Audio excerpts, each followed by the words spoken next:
And we're live. Hello, everybody. Good to be live again. So I see we had a couple people. I see Lawrence is there. Fred is there.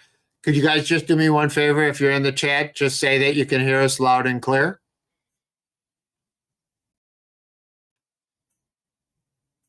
And if you guys have anything you want to talk about, just let us know. We're here to talk.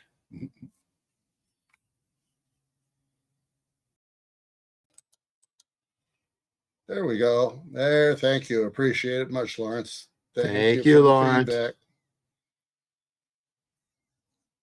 Well, no, we didn't want feedback. No, that would be an we had that yeah, last we had time. That, yeah, we had that last time. We're working on that. We're making everything a little better, a little at a time.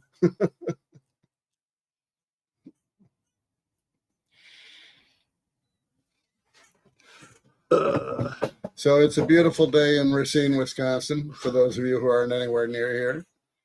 After a very rainy last few days, it's good to see the sun again. Hopefully that means we'll have good audio this time. So all in all, we're looking forward to making it better and better.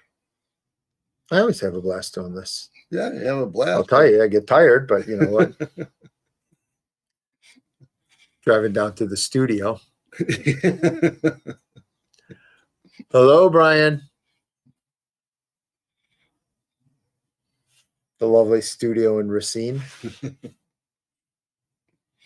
I'm going to go turn that air conditioning up a little, if you don't mind. Are you warm enough? No, it's fine. Yeah. Okay. We're making the climatic conditions better. We'll be right back. And I'm going to let you answer the first one from Jeff. Yep. We'll get back. We'll answer in a second, Jeff. Yep, we'll get to you in a second on that one.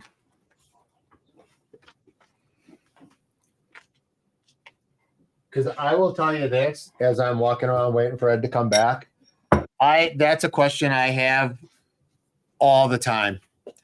You know, what's a good click pen that's out there, and you know, one that's really incredibly reliable. So I will leave that to you, Ed. Yeah, well, the answer that I'm going to give may not be very fulfilling.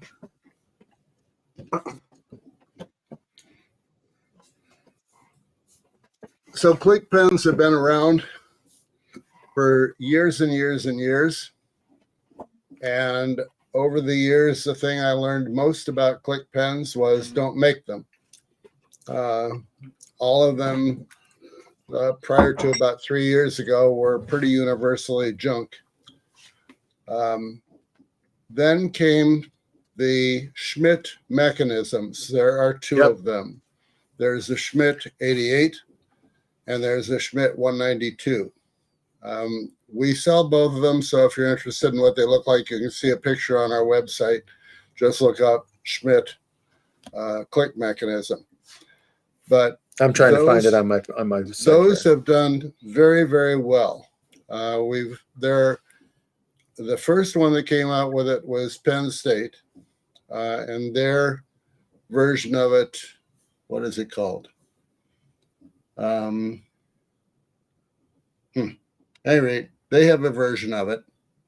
I'm sure somebody will think of it. Then there's also one that came out from Berea. Theirs was the Blade, and that was a good pen once you dialed it in.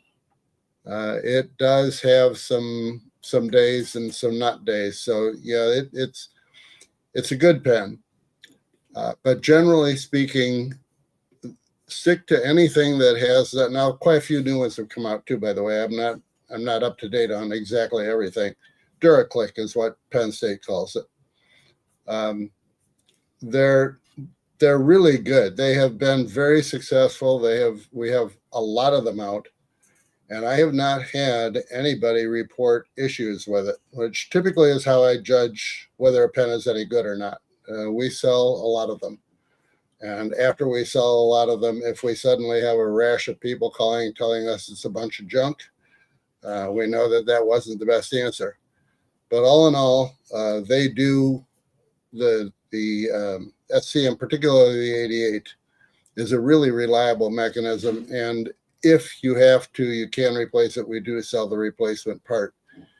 There have been, for those of you who are on IAP, penturners.org, there have been a lot of threads about that particular mechanism. And one guy actually has very good information. He tore them apart and started analyzing what's inside it. Apparently, there is one extremely small ball bearing. So if you decide that you have to find out what's in it, do it over something that will catch your part, because everyone universally says you will lose this part.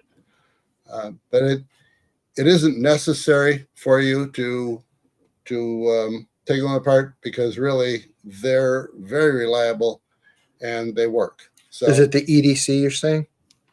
everyday carry is, yeah, anything that has EDC in it does have that 88 mechanism in it.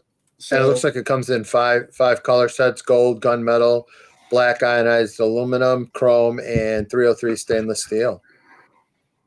see, it's nice to have guys around who know how to use a phone. Wow, this is incredible. This is a real nice appreciate we appreciate having Mark here for me.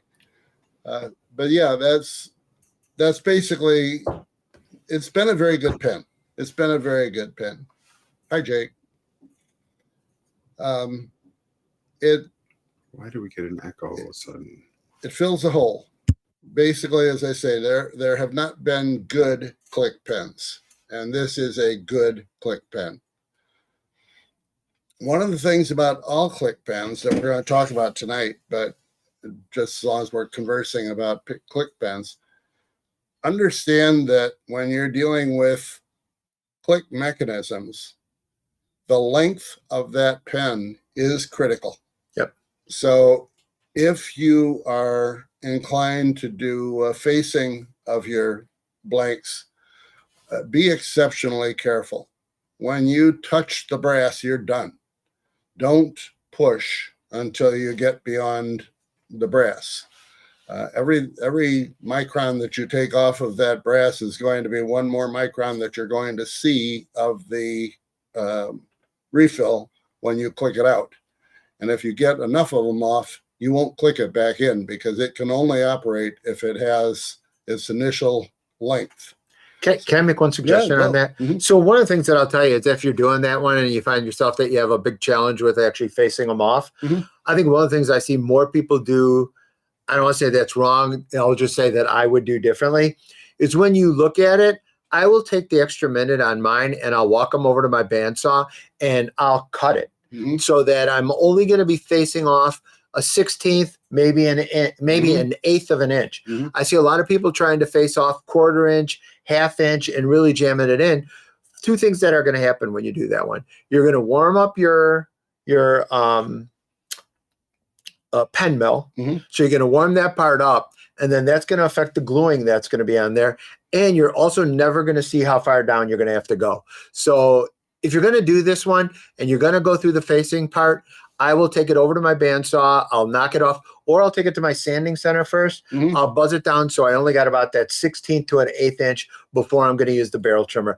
I will use barrel trimmers on 90% of my pens. The only time I'm not going to use a barrel trimmer, because I like how the barrel trimmer gives me that nice 90-degree cut on it, but I won't use a barrel trimmer when I'm doing mostly embedded objects. Some of John's pheasant feathers, I'm not going to do that with. A label cast, I do a ton of label casts.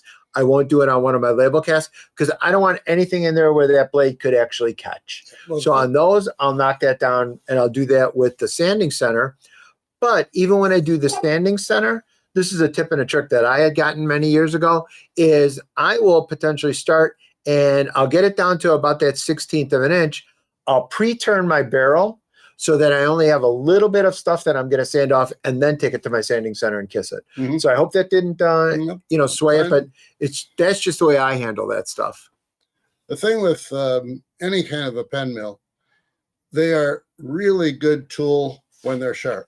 Yes. And the difficulty with a pen mill, I never use them. I'll start with that.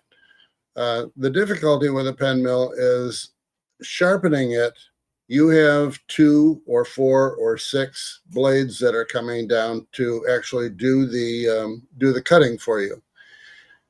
In order to get the cut correct, you need to have all of those blades exactly the same length. And when you're trying to do any kind of sharpening on that device, you then need to know how to keep them dead on at the same length.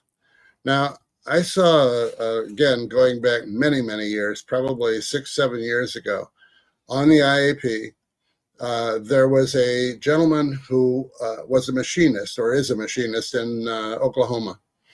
And he showed a jig that would make this happen, that you actually could get each of those blades equal.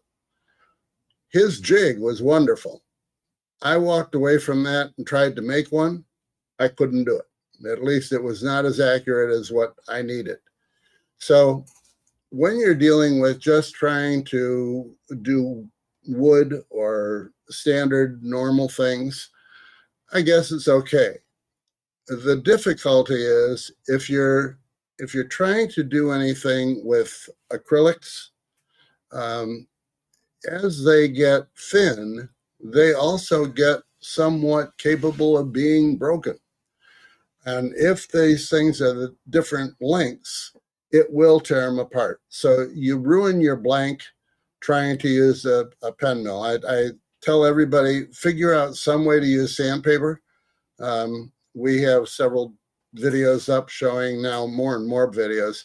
Every time I do a video now on doing a pen, I also incorporate into it how to face that pen or face that blank, because I think that's one of the things that people need the most help with these days. If you face it properly, it will come out much better than if you don't. Otherwise, it's not going to match your fittings, and it's not going to match the components, and everything's not going to be flat. And if it's not, you can see it. Your pen looks unfinished. The other time that this is extremely important is if you're doing anything with segmenting. Segmenting makes the end of the pen a little bit temperamental. And if you are going to take a pen mill, you have a high probability of catching a little piece and throwing that little piece across the room. So generally, it's much better idea to learn how to do something with sandpaper. As I say, I have a couple of places on the web, on YouTube, that will show you how I do it. I don't face a pen or a blank until I'm almost finished turning it, because it's so much easier to take off 1/16 of an inch than it is to take off 3/4 of an inch. So to me, it makes all the sense in the world. And as Mark says, if you can take it to your bandsaw and bring it down to very, very close, that's the ideal answer. Depends entirely on how many different jigs you have for your bandsaw. But yeah, you can get it to the point where it's almost at the brass, and then just touch it, and that's what your sandpaper can do for you. So I see a lot of people in the comments making fun of the fact that I'm wearing a dark colored shirt and my head looks like it's floating. That's all right. Mark floats most of the time. There you go. Oh, look at it. Dean is doing it as exotic videos and himself, so he can make fun of it. He can make fun of me as one and then pretend that he didn't do it as another person. Nice.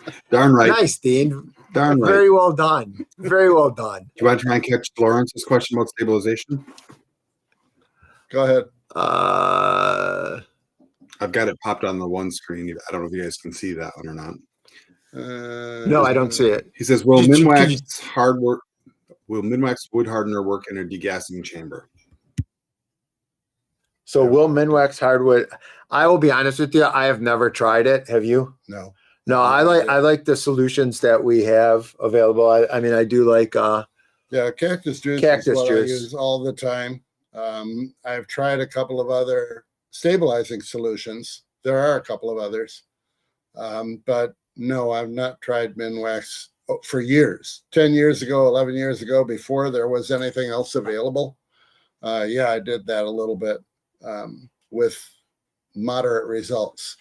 So today, with the stuff that's out there, there's really I have no reason why I would want to change. Everything that I'm doing, when I'm doing stabilization, I do a lot of it. My general rule is that the blanks will at least double in weight when I'm finished stabilizing it. So, and I'm doing all that with cactus juice. Now with something like Buckeye Burl, it's closer to triple. But Oh yeah. it's such when you start out with a wood that weighs nothing and you put it into a stabilizing situation, you should end up with something that has significantly gained weight. So sorry, I can't give you an exact answer to your question. I will say I did a quick Googling on some stuff, and I know a lot of times if we don't know, we'll say, give it a shot, try it. I would actually recommend on this one, probably not. Do some searching. I looked and it says Minwax hardener is heavily acetone based, which under a vacuum will evaporate very quickly and could cause issues, including hurting the vacuum pump. Thank you. Thank you. One thing I'm learning for a number of reasons, and I did it today, I put some stuff on the IAP with this same thing. Anytime you have a question these days, don't be afraid to try Chat GPT. Yes, in some cases, you may have to register and they will want to know who you are, but they can give you some tremendously good answers. I was looking today, what I looked for. Somebody on IAP asked about getting Delrin to take a glue. Now, I've done a fair amount with Delrin, and one of the things that it brags about is nothing sticks to it. So I thought that it was an interesting question, so I pursued it. And going through Chat GPT, it came up with 3 ways that you could use it and how it would be. There's a preparatory way of giving a fluid onto the Delrin that will make it adhere a little better. Anyway, all that's kind of unimportant. The reality is it comes back with some really, really good questions and very good answers. And the one you're looking for is right up there. If you want to, on the. No, I think that one looks better. one's good. Now you Okay can with see, that one? now you can see that I'm actually wearing blue. You okay with that one? Yeah, I think that one looks better. Okay. Lawrence, So I hope that. Go ahead. Lawrence asked a follow-up question. I have a piece of wood from 1798, and I was wondering if it needs to be stabilized. And I think the funny answer to that is it depends what that wood is. It really does. I mean, Yeah. it depends on if it's a hardwood, generally not. If it's a softer wood or has some punkiness to it, the answer is yes. One of the things that I do want to stress, though, Sure. if I can take this a little bit off a little bit of far, one of the things that we do talk about is if you're really not familiar, this is a complete, while we're thinking about that one, complete different answer to a question on it. If you're not familiar with stabilization, for those of you who are not, it's basically a way of making a soft wood or a punky wood turnable or usable. Generally, you're looking at the expense of actually coming up with a pressure pot, a vacuum chamber and all the chemicals. If you're only doing a couple of them, and Lawrence, I don't know what you're looking at and how much stabilization you've done. Another way to do it is what John recommended last time. And I've done this on numerous times where I don't feel like pulling out my entire stabilization chamber, is turn it down, get it to within, once again, a quarter an inch of my bushings of where I want. And then I use liquid thin red glue boost. I let that go in there. I shoot it with a spray or two, and that basically acts as my stabilization for me. You can use the red or you can use the new teal. The teal, yep. The teal is a flex and the red is not a flex. So if you're trying to stabilize, I agree with Mark, you probably would want to start with the red if you have it. If, on the other hand, you're doing a lot of finishing and therefore you only have the flex glue boost, then don't be reluctant to use the teal, which is the very, very thin. Be aware that they mean very, very thin. don't get your fingers close to the blank while it's getting that first coat, or you will be part of the blank. It really does stick.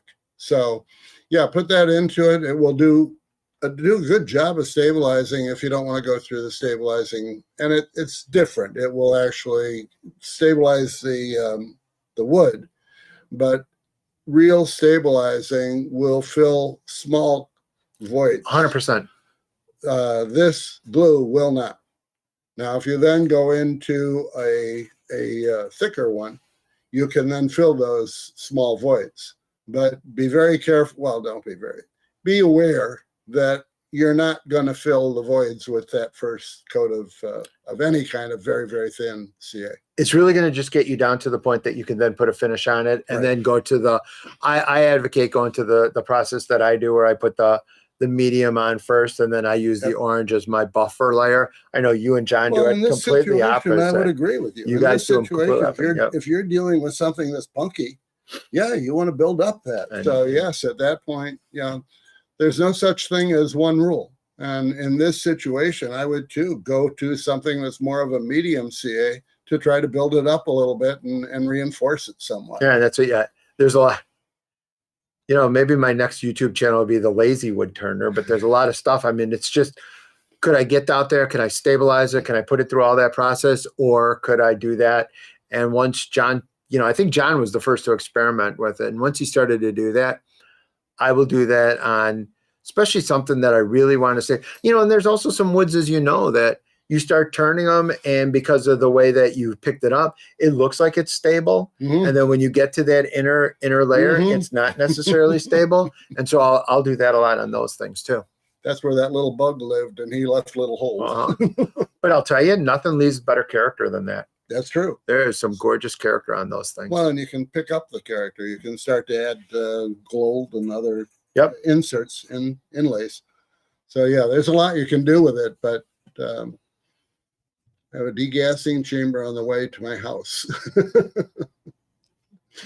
The chambers are extremely useful. Yes. And as you learn to use them, that's another thing that I'm finding. There are a million ways to do it, and 500,000 of them work quite well.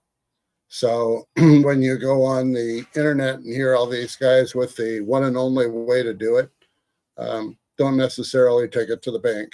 If you feel inclined to try something, don't be afraid to try it. But yes, as Dean said, be aware before you do that of what structure you're dealing with. Don't put acetones and other things in it. You're taking chances. And you do know that you guys always have carte blanche. If someone sends an email to you at sales@exoticblanks.com and you want to direct them to me on any of these kind of things, or to John, I think John, myself, and yourself are very good at answering our questions. And so if you've got a topic that you want to talk about, or something that you're just new at starting, feel free at least, to send it. If you send it to sales@exoticblanks and ask them to forward any questions to me, I will answer every single question that I get. And we do the same with John. John is not able to be with us this evening because he had other things that had to be done. All three of us have been gone to the AAW for the last weekend. We'll talk about that a little bit in 6 minutes. But essentially now we're all back, and it's a little hectic. So for the time being, that we wanted to make sure we got our Thursday session in. So that's the reason that we're all here tonight. And also the reason that John can't be with us. Hopes to get to us later on. He has a couple of things he's doing early in the evening. He said, depends on how long you go. I'll be there if I can. So Jeff asked a real interesting question. I work with a lot of nurses. Most want colored inks, pinks and purples. What do I do? I'll tell you this. I will say that most of medical staff are going to be looking at a pen that's made with a Parker style refill. They're not really excited about carrying caps around with them, or opening caps and closing caps.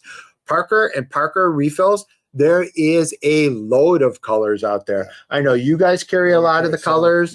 I will say Amazon carries some of the colors too, but I love that. There's a lot of people who want that. And so I know that I have pink refills with me. I have green refills with me. I have my magic pen that has the green refill in it. I've got the purple inks. So the the long answer, Jeff, is yes, there's a lot. And depending on what you're looking for, if it's a twist pen, all you're going to be doing is looking for a Parker style refill, and you'll be able to find any of them anywhere. And if it's a roller ball that has the magnetic cap on it or the twist cap on it, you're looking at a Schmidt equivalent refill.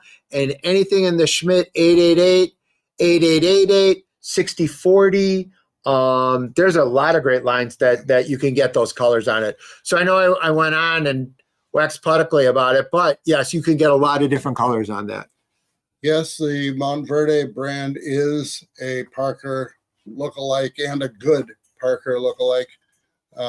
There's several different places that make refills for the Parker.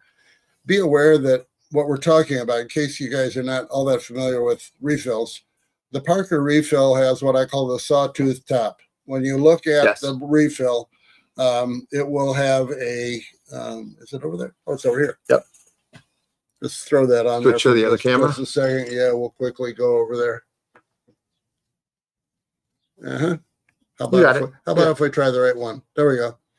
That's the sawtooth top. Essentially, it's not flat, and you can't really see. The light is not all that great. Let's see if we can try something here and see what happens.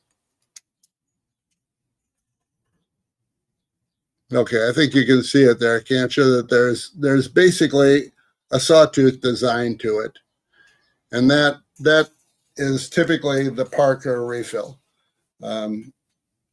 You can get them online really cheap. So if you're looking for just particularly something where it's going to be unique like that, you can find them really cheap on Amazon. The other thing is, you talk about nurses. I tried to sell to medical many times, and if you are trying to sell to the medical community, find some click pen that you like, because they all want to do it with one hand. I demonstrated 1,000 times that I can take a body twist and I can turn it with one hand. They don't care. They want to be able to do it their way. So if you're trying to sell to medical, try to find a click pen. And yes, unusual colors are good. Unusual colors. I was going to say the fun part is you can always envision a doctor or a nurse when they pull it out and they do the big click right in front of you as if they're going to sign something. So I love the theatrics in going to the medical area. The thing that I used to use colored refills for, if you put out on your desk a scratch pad and put a couple of pens next to it, people will come by and generally write their name. They'll write something, but generally they'll write their name. And they're kind of in a haze. They generally don't pay any attention to what they're doing. However, if you put that pen out and they start writing their name and it's orange, you got them. Suddenly their attention is with you. They expected black, blue, or red. So if you come up with something that is not black, blue, or red, you can then start a conversation. I put purple ink in my fountain pen. Yep. When they want to play with a fountain pen and try it, it's a purple ink in there, and it immediately draws their attention to it. One of the advantages of fountain pens is that you got an infinite number of different colors that you can use. So, you're not doing anything really underhanded. You're just trying to point out the advantages of your product. So, use that opportunity to get them out of the haze. When they walk down the aisles at a craft show, they're generally not paying any attention to anything. So you're trying to get them to at least acknowledge that you exist and at the same time start a conversation.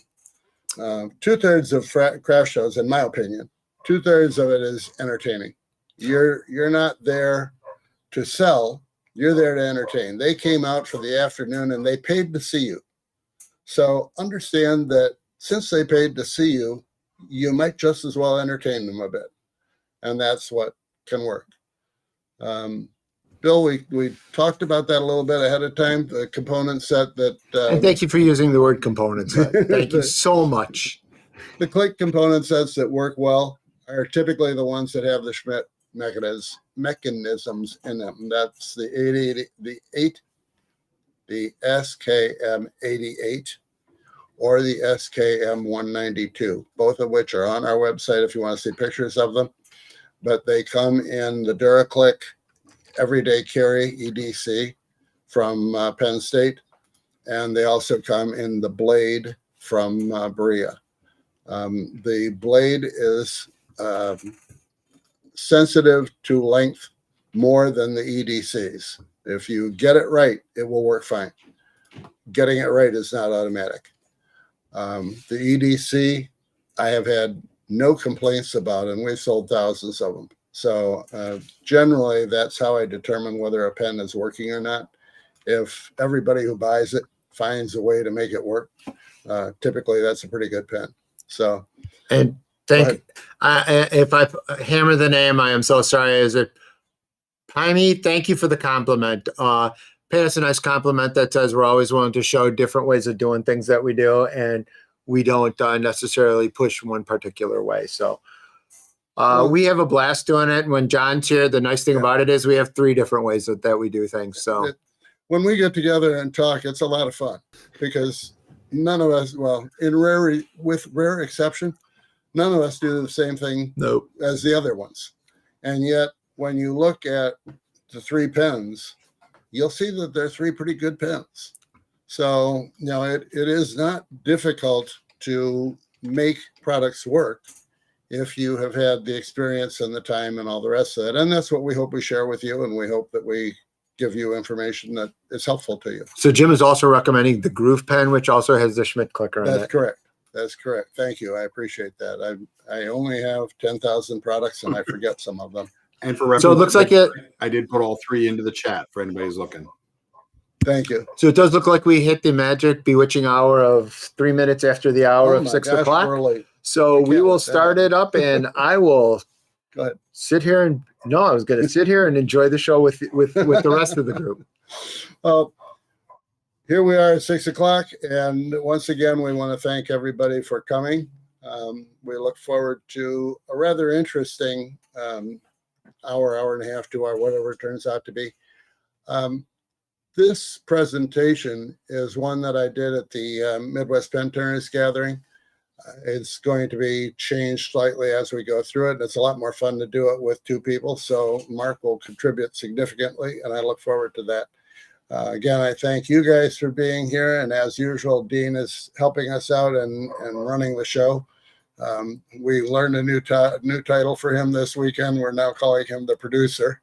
So I don't know what he's going to produce, but that's what he's here for, to be the producer. Was it producer or director?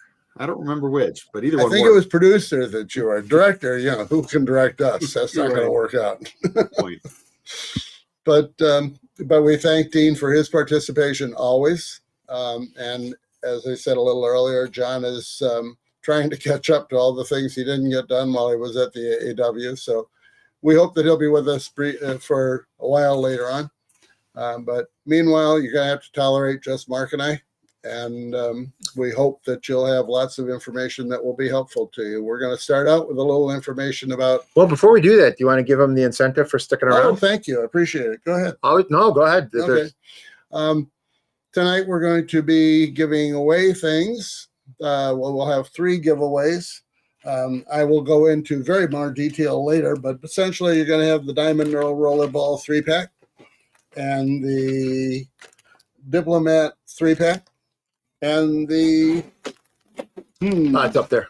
Oh, okay. Well, at any rate, there's the Diamond Mineral Ballpoint 3-pack. So we will give those away as we get from one topic to the next. With bushings. With bushings. We, of course, understand that everybody says, "Oh my God, I can't go because I don't have bushings." Someday I'll have a Thursday night session on how to make bushings. It's one of my pet peeves. But so that's what's coming up while you're watching. Also, there's a couple of specials online. I'm sure that Dean and Don will keep you informed of what's on special, but they're basically the pens that we are playing with tonight. Ours also has special pricing for tonight for those of you who are here. So he will give you all the links and all the things that you need in order to be on top of how to get free things, cheaper things, etc. So that's the beginning of that. Yeah. So is it fair to say that as we're going to get into it, one of the things that we always ask and we take to heart is when Ed sends out the email saying, what topics do you guys want to look at? And we noticed a big trend in a lot of the comments that have been coming in is that we specify and we look at a very specific topic and take it down that road. And there's been people who have said, could you just give me a nice general overview, not necessarily of the turning techniques, because everybody is getting those turning techniques down, and we've hit those a couple of times, but of component sets, how pens really work. And I'm going to give you a little bit something different, hopefully, as we're going along. I do a lot of art shows. And so if you have questions about that, one of the things that I always think that makes a big difference is when you can answer people's questions. So please go on the side. If you have questions about things or questions that you guys get when you're doing art shows, let me know and I will give you the answers to, or I will give you my best answer. The nice thing about what we do here is if I don't know the answer, I'm going to literally look you right in the eye and say, I don't know the answer. And that's what I do at a show. So that being said, that's kind of what we were planning on doing today. You're going to get a nice overview of some very simple basics of pen and component sets. The Blue Boost spritzers. Oh, okay. We forgot that. All right. Yeah. Can we grab a Glue Boost bottle of the Lacquer shot, please? Lacquer shot. We'll use those when they come up. Okay. Oh, and this is the other thing, a nice pad of paper, believe it or not. All right. So before we get into that, let me take 1 minute and thank everybody.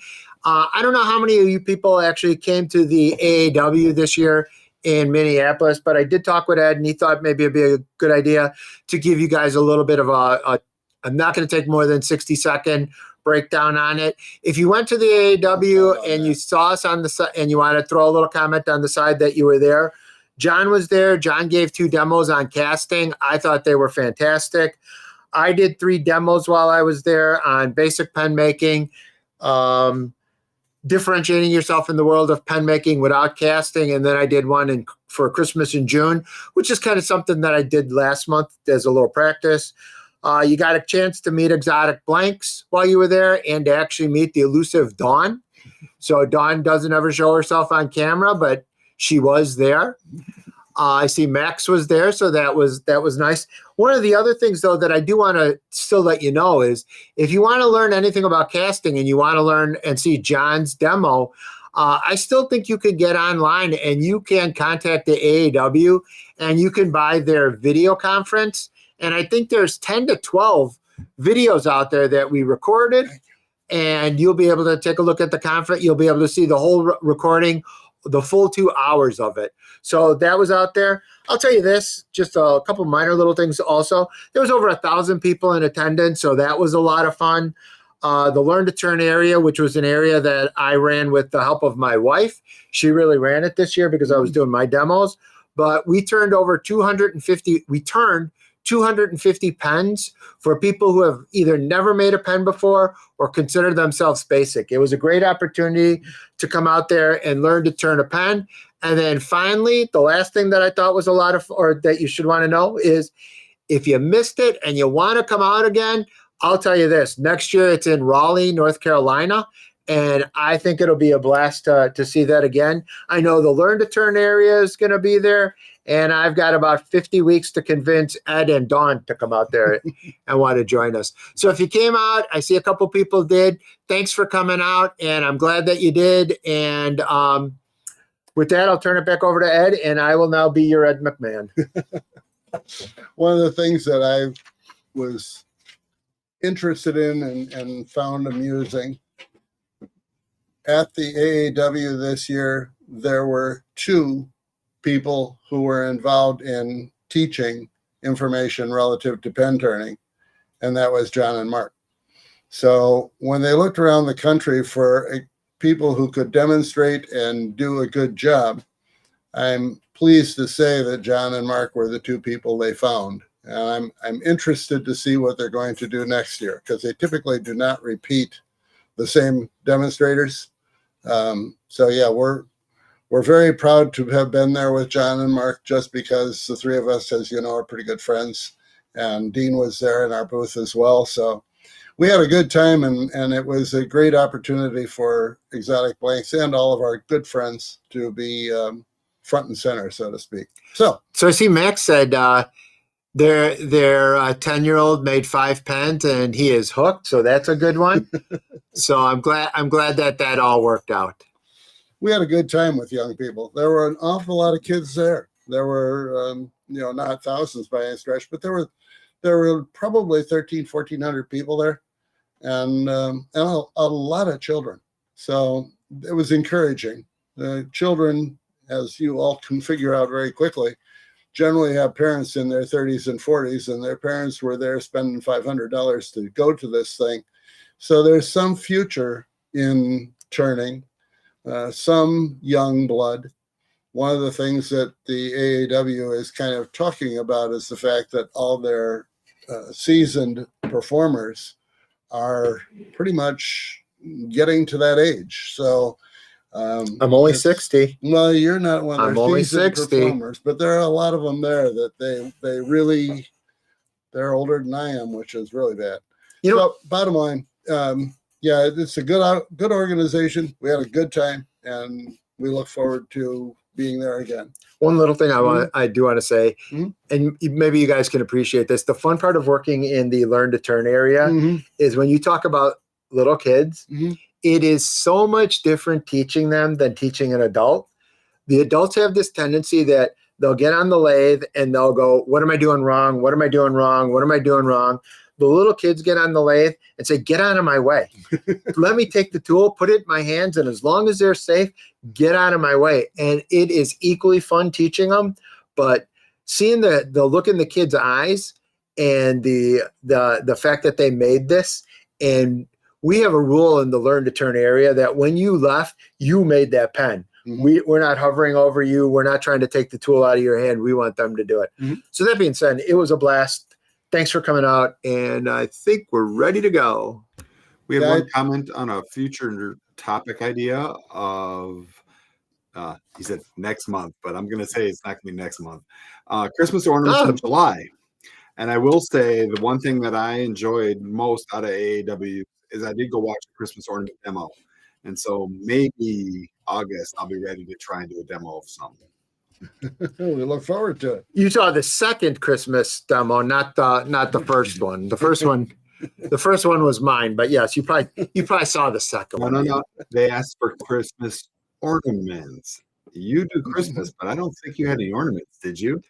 No, I didn't do any ornaments. So I'm just having some fun, Dean. Don't you take your bottle stopper and if you take your bottle stopper and hang it on the Christmas tree, it's an ornament. So yeah, that's Mark's version. So it's all yours, Ed. One other thing we wanted to touch on from the AAW, in our booth, we had a significant amount of glue booths because we enjoy the product. But one of their new products was getting an awful lot of interest. So I'm going to do a quickie on it and just basically inform you if you haven't seen it before. This is Lacquer shot. Lacquer shot is essentially a lacquer, and it's from Glue Boost. And at this point, I'm going to give it to Mark because he's used it, and I have heard John's spiel on it probably 30, 40 times this weekend. But Mark has got a different take on it, so take it away. No, I'll just tell you the nice thing about it is I do a lot of things where I do a lot of lacquer, and I know that we talked about pepper mills in the past and things like that. I like to put the lacquer finish on it. My typical process with the lacquer is I'll undercoat it with some sort of shellac or anything in that realm. Then I will put the coats of lacquer on it, and I'll probably have to build 8 or 9 coats of lacquer on a pepper mill. And lacquer, you want to spray it within about 90 minutes to about an hour and a half to keep putting the next coat on. So it is a long process. Then what I'll do is I'll let it sit and I'll let it dry. And then 2 weeks later, I'll do the sanding and the buffing out of it. But, the flip side is lacquer is what we were talking about is a relatively inexpensive finish on it. They're a good can of Watco lacquer is about $15 a can. This stuff is a little bit more expensive. This runs around $24 a can. But as I told you, I challenge anybody who's out there and that tries this product. What I want you to do is take a shot at it, and then all you do is same thing. I will do the shellac undercoat. I'll let that dry for 24 hours. And then you put on a coat of this. You can wait as little as 15 minutes, put on the next coat, little of that, 4 coats. If you put on 4 to 5 coats at most, you are done. When you go to touch it, I challenge you that you probably don't even need to do a post finish on it. And I get nothing out of Glue Boost. It's just, this is a product I love doing. Mm-hmm. And 4 to 5 coats, you are completely done with it.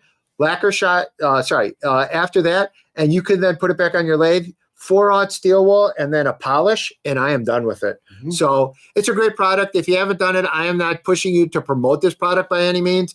It's a product, though, that if you're ever into it, and I see some comments out there about doing some of the bigger turnings, you're going to love this stuff.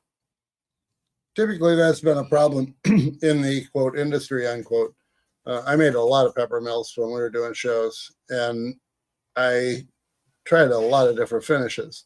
The one that I liked the best was lacquer, but it was a month by the time I started and ended. Yep. Typically, it does not dry worth a darn. Now, understanding that I was in Wisconsin where the humidity is high, and I was in my basement and it was not air conditioned. So, yeah, there are good reasons.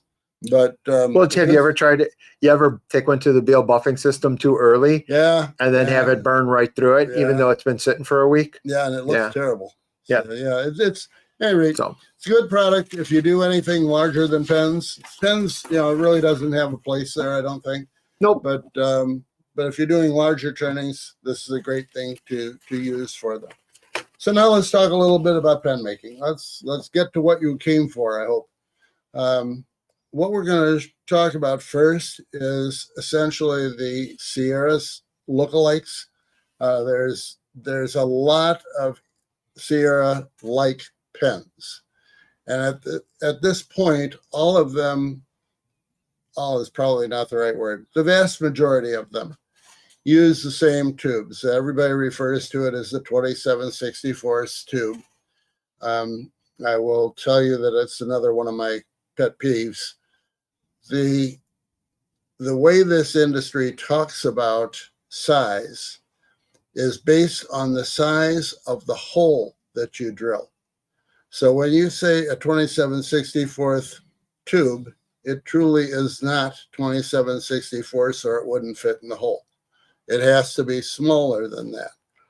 But they are all pretty much universally the same size.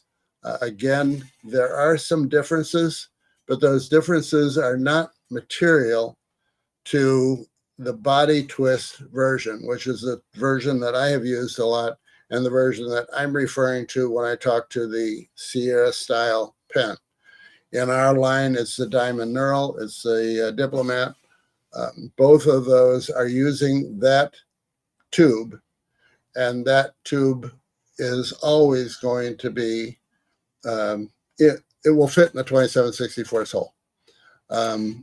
So with that being said, the pen, when you look at it, starts with the refill. Understand that any time that you look at pens, we're gonna maybe get to the right page here. We'll see. You're on it. Okay. What we hope to accomplish is to give you a better understanding of the pen kits or pen components. We're going to examine what the lengths are and why they are, what you can do to change the look of it, when you can change the look of it, what things you can change and what things you best not change, what kind of ornamentations are available, and so forth. We hope that we're going to give you a background on the component sets so that when you're taking them and using them for yourself, you're more confident in what you're trying to do. I give you carte blanche to call it kit for the rest of the day. Well, thank you. There you go. we've had that conversation several times, Mark and I, and the truth is, I also called them component sets before even Mark started on a rage about them. The reason that for me as exotic blanks not to do that is that when people go to the internet to look up what they're going to be using, they will look up pen kit. So when I'm at work, I still tend to call them pen kits because that's what they're trying to find. So we'll start with the Sierra style. As you can see on this this projection, this picture, the Sierra style has got the advantage of being operative. You can make the pen operate completely without the part that you made. So if you take that pen and assemble it with the transmission in place and the extender in place, and you're all set to go, and it operates, you now know that everything in the pen is good. In other words, the transmission is not bad. You don't have a problem with the spring. You don't have any problems with that pen that you have to worry about. Now, from there, you're going to put the part that you made onto the pen. That can then incorporate new problems. When you put that wood piece over the top of the, are we on that one? Can I? No, we're not. We're on this one. Yep. Okay, give me just a second and we'll change this around a bit. I'll actually put this one together. Yeah, if we can kind of. So here it is. I'm putting the refill. Yep. Now, sometimes that extender that is coming Mark, you from gotta the, come Yep. down a little on the screen, whichever way. That way. sorry? More. There. Perfect. Okay. The extender is already on this. This piece right here is what I'm talking about when I say the extender. Okay. And then from there, it goes into the transmission. Those pieces on all Sierra style pens are going to be the pieces that matter. That's really what makes the pen work.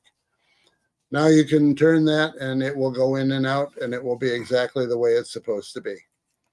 Okay, so that's the first step that you want to take when you're making the pen.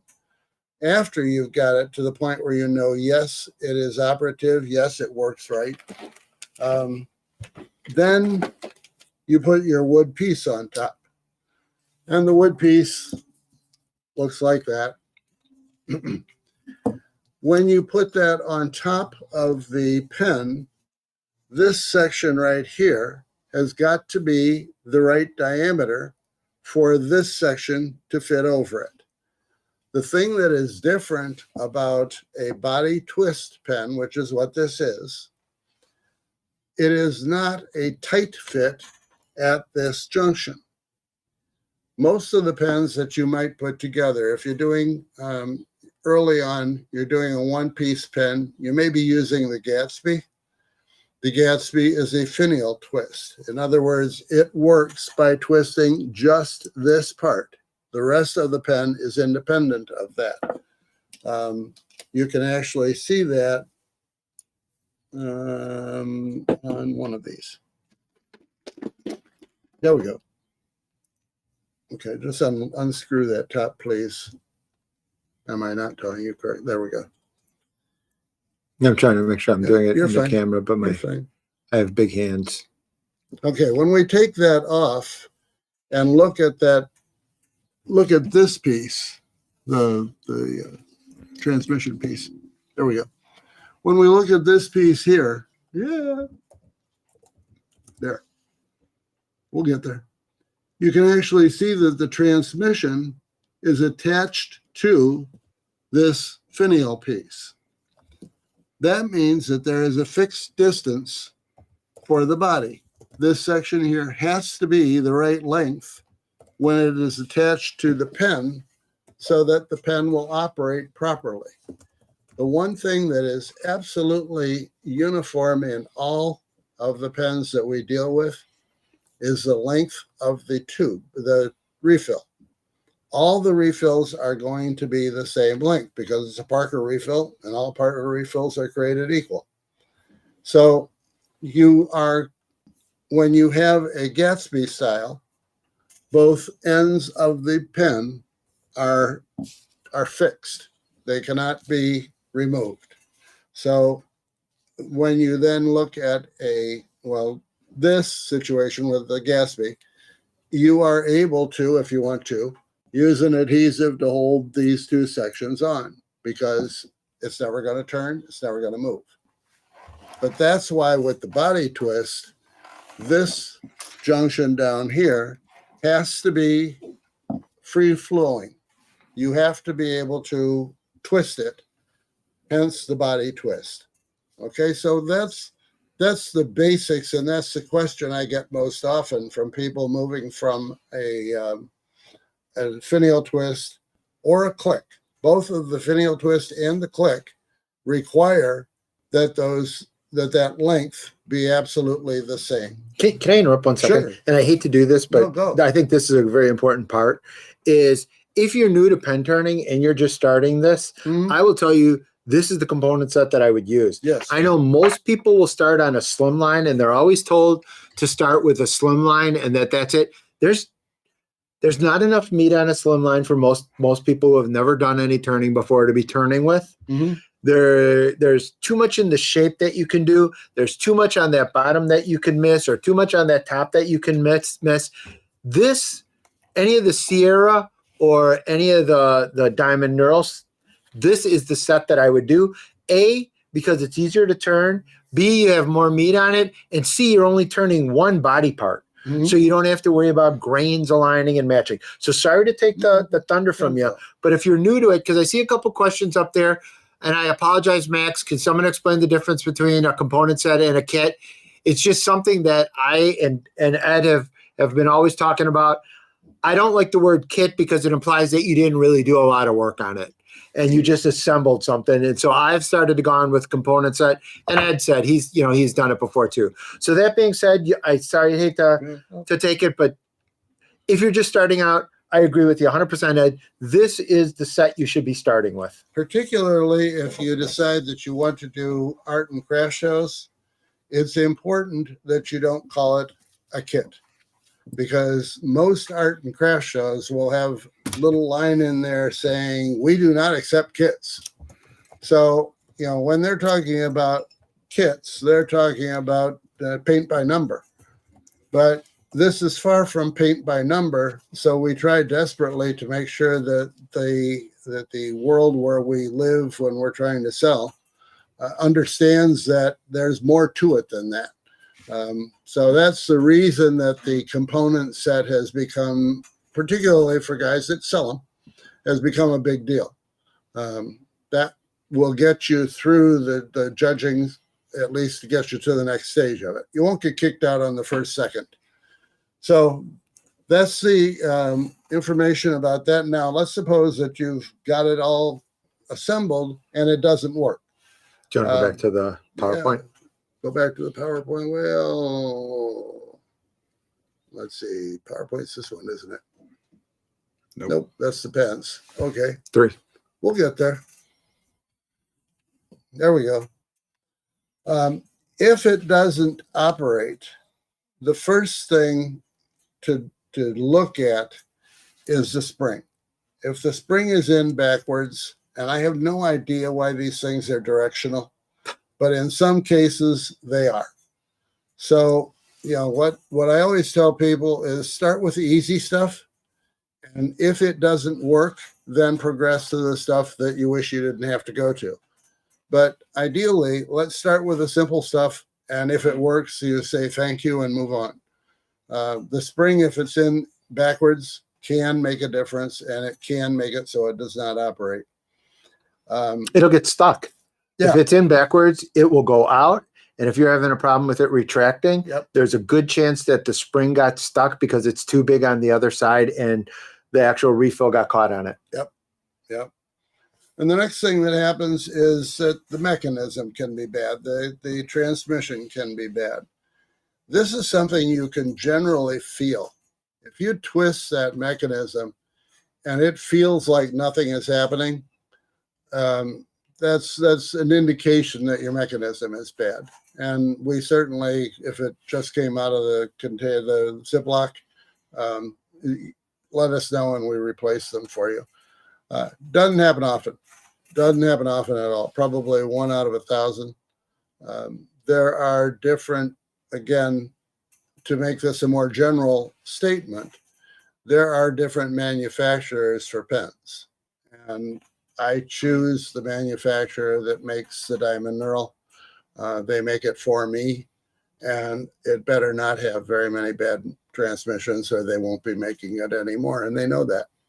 So it's a wonderful situation when you have control of your manufacturer. In many cases, the people are buying things from China where they have no idea who made it, and none of them are bad, but you can have a much higher percentage of failure. And so, is it a big deal? No.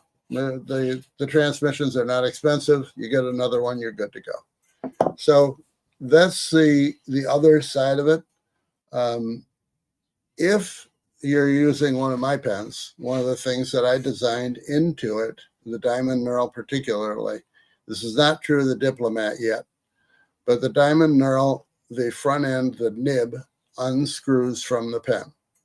So what it does is it allows you to put CA or some other, oops, how did I do that? Okay. You're fine. Now I am. Okay. The nib unscrews so you can put CA at both of the two junctions that we're showing here with red circles. Honestly, I would prefer not to use CA. I would prefer to use Loctite blue. That will give you a strong bond, but not unremovable. I like Loctite blue. And for those of you looking for it, Loctite blue, typically you can get it right at Home Depot. I don't know if you had that in there, and No, I apologize. I don't. No, and actually, Loctite blue is not necessarily the only possibility if you frequent Harbor Freight, as I do. They have a very, very small bottle of the blue, and it's wonderful because you run out of it and you don't end up having a bottle that's 2 ounces long and it lasts you your lifetime.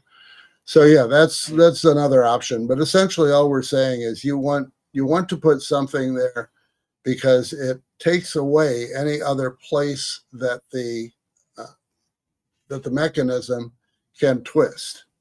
When you're trying to twist it in and out, you're trying to make the pen go in and out. It's best if nothing else can twist. So, and the one that has the green circle around it, do not put anything there because that's how you're going to put your refill in. You can open that up, and that's where the refill goes in when the pen is completely assembled. The other thing that happens in a Sierra, at least it happened often to me, when we told people how to put the refill in, we told them to take it like this, pull it apart, unless of course it's mine, pull it apart, and then unscrew the transmission here, whoops, this way, unscrew the transmission and put your refill in. That's the way they used to do it. When they then put the refill in, it is possible because actually, let's do it the way it was supposed to be done. You're taking this off with the body, okay? Inside here, you still have your transmission. Now you're going to take this out and put a new one in. Spring comes with it, thankfully, so you can put it back in. And then you're supposed to put this back on and twist it. Unfortunately, it doesn't go down very far before it starts to meet resistance. So instead of twisting, your customer may decide that they're going to push. And if they successfully push on it, what will happen is that they now have pushed that transmission up far enough into the body that they can no longer make the pen go together. It will not go back together. This is what part of I did with the diamond knurl. When we take the back end off, the back end comes off. Why does the back end come off? Because I wanted to put together a pen that has a stylus as an option without having to take the whole pen apart. If you've ever done a stylus on a cigar, it's a wonderful thing when it's done, but getting it done is a pain in the posterior. So if we just screw this on, then we have the ability to screw it off. This is the transmission that you had a problem with. If you push down on that, you now can engage it. Everything still works the way it's supposed to. It will not go all the way down. When you get that far, push it down the way you want it to, and your pen is back to normal. So what this does is it eliminates the problem that you have with your customer of getting that lost in space, if you want to call it that. They cannot close the pen anymore. Now, if you don't have that, Mark can tell you about a couple of people at the show that didn't follow the instructions, put it all together, and then got that transmission stuck up in the top. How do you get it out? A needle nose pliers. And it will work, but understand that anytime you tell somebody to take a needle nose pliers to a threaded part, you are putting your life in danger for whether that's going to work or not. Because if they get a hold of it and bollocks up the threads, nothing's going to work. So that's the one big thing that you can change on it and turn into a pen that's far more reliable. As I say, currently, we only have that on the diamond knurl ballpoint. That I think is going to change. I think the Diplomat, I will figure out a way. There's some problems with it from an engineering point of view, but we're working on it. So that's, if it's okay to yeah, now would be a great time. No, I was going to say this as someone, if you're going to do a lot of shows and you start doing this at shows, one of the things that you should pick up is that, for me, it's the one that you have. It's basically looks like a scalpel that has that little edge, and then you do it yourself. And I'll always do that myself. I won't encourage anybody to do that one. I will have them bring it back to me and do that and actually pull that thing out myself. Okay.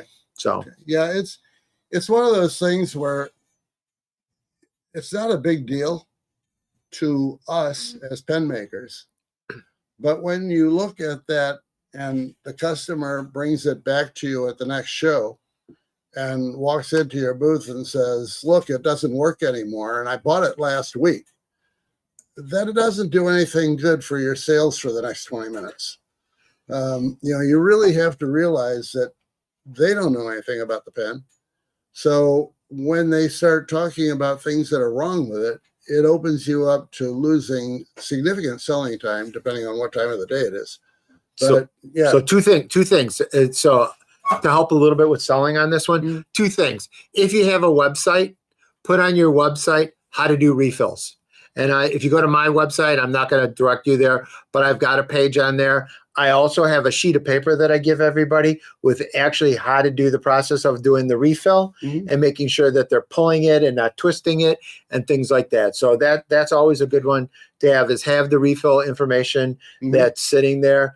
And then I will typically, not as much on the roller ball, but on the ballpoints, I will actually show them. I will, before they make that purchase. And a lot of times I'll go, I'm giving this as a gift. That's where I say, make sure you include this sheet of paper in there that explains how to do this and how to go through it. But I take a minute to show them. If they do it and they do it the right way, it's very easy to accommodate it. And I try to solve the problem before I have the problem.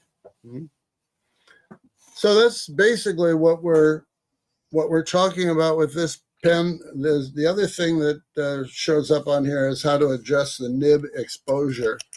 If you want to, and some people are very finicky about how much of this nib sticks out when they have it extended, and how much. First of all, make sure anytime that you make any pen, retract it fully and do this. If you have a mark on your hand, figure out how to fix it, because that will then give them the opportunity to have lint in their shirt pocket, should they actually put it in their shirt pocket. That isn't as common today as it used to be. But if there's lint in the pocket and this does not fully retract and you put it in, yes, it is possible to ruin your shirt. It is far more possible with fountain pens, but this can do it. And believe me, I've had a few people, a couple people, inform me of that at shows. So the other thing I want to do real quick is just show you when you're using mine, a few minutes for a commercial for why I designed it this way. You can take off the nib, the front end, and then put your refill in right from the front. So all that stuff that's in there that we didn't want to talk about how it can get messed up, if you put it in from the front, there's no problem. And it goes back together and threads and does everything it's supposed to do. So that's the pen itself. Now, the next thing, if you are trying to adjust the nib, yes, there are some things you can do to adjust it. Most important, internally, all those places that we talked about, and put that up there and we can go through. That's one, wasn't it? Yeah. All those places that we talked about here where there are junctions down here, there, and down here. Particularly these two here can be adjusted. You could sand off a bit. You could not screw your transmission in all the way. If you sand off a bit, you're going to show more of the nib. If you put the transmission 2/3 of the way in, but not completely in, you will show less of the nib. So can you adjust that nib? Yes, you can. Do I recommend it? Absolutely not. Nope. But some people don't pay attention to what I recommend, and I honestly think that one of the things about pen making is you should be able to do what you darn well please. I'm just here to tell you the problems that you may run into. So you can adjust that if you choose to do it. Obviously, then you want to put glue or blue Loctite on here and on here, so that wherever you have made it the length it's going to be, it isn't changeable. It stays there. So those are the things that I have heard people ask about. And those are the things that I've taken the time to try to figure out how to do it. With some input, I might point out here, in fairness, the last point or two is courtesy of John Underhill. John and I talked about it. Yeah. John and I talked about it a fair amount. And he came up with a couple of these things as well. So that's what will get you through the Diamond Neural and CSS work when tested. The other thing that is a big thing to be aware of, if you make the pen and it does not extend, you have trouble with it turning, twisting in and out, there is something in the tube. And you can argue forever, but the fact is there is something in the tube. So you should then take a file and file out that tube, and that will get rid of the glue that's in there. Can I make one suggestion on this one? Yeah. That's a real important one, because I do a lot of learn to turns and I do a lot in there. I will tell you this, and this is a subtle thing. I think you're going the exact same route, but I will take my file and you know what? Let's go to this one. Okay. Oh, sorry. Okay. Down here. I've seen people take their file and then just take it in the tube and do this a lot. Mm-hmm. That'll change the diameter of that tube. Mm-hmm. What I like to do is I'll take the other end of the file and I'll at least give me one shot at trying to get all the glue out of there by going like this. If I can go like that, oops, sorry, where am I at? If I can go like this and get most of the glue out of there, I'm not going to rely on this file and trying to cut that brass. So I will just pick it out and I'll try to get as much of the chunks out. I think we were saying exactly the same way. I was just trying to show you the actual specific on it by using the other end. The other thing is if you're using that file and you're having trouble with it, not taking out the glue, dip it in acetone. Just take the file, dip it Yes. into acetone, pull it back out, and use it fairly quickly because acetone will real quick evaporate. But when it's still on there, it takes that glue out like there's no tomorrow. So it's another way to make sure that everything works and works well for your customer. The other possibility that has been proposed, when I showed this one time to Dick Singh, he said, yeah, or find an old drill bit that just fits Yes. in the tube, and you can take it out with the drill bit too. So amazing how much creativity people have come up with for how to fix it. So I want to get a point here on Bob's comment. He says that you adjust the pen and then you put in a new refill that's a little bit different. Now you have the same problem. Maybe there was a miscommunication on it. No, if you do the adjustment and you do it properly, it's going to be work fine on all the different refills. But I was pretty making sure that it was really strong. You don't advocate doing that. no, I don't. You were just simply saying, if you're stuck in a situation, Yep. I would have always said, this is a pen that I'm going to give to my mom or my dad. It's nothing I'm going to sell. I don't believe, I want to make that point, Bob, is that we weren't advocating doing that by any means. It was just simply, if you run into this situation and you were giving it away to someone, that's what you would have done on it. These are the questions that I get from time to time. What I believe you should do with a pen is make it and use it the way that the manufacturer made it. But at the same time, if customer calls in and says, can this be done? I'm not going to tell him, no, it can't. It's just a matter of, yeah, it can, and you're taking a number of risks. But as far as your question about the 2 refills, we're going to cover refills next. And first, I think I'll let Dean do a giveaway if you've got everything under control there. Why don't we try the Diamond Nail Ballpoint giveaway? Now, the Diamond Nail Ballpoint is a package of 3. We picked out, and the bushings that just fell on the floor. I'll put it under the camera.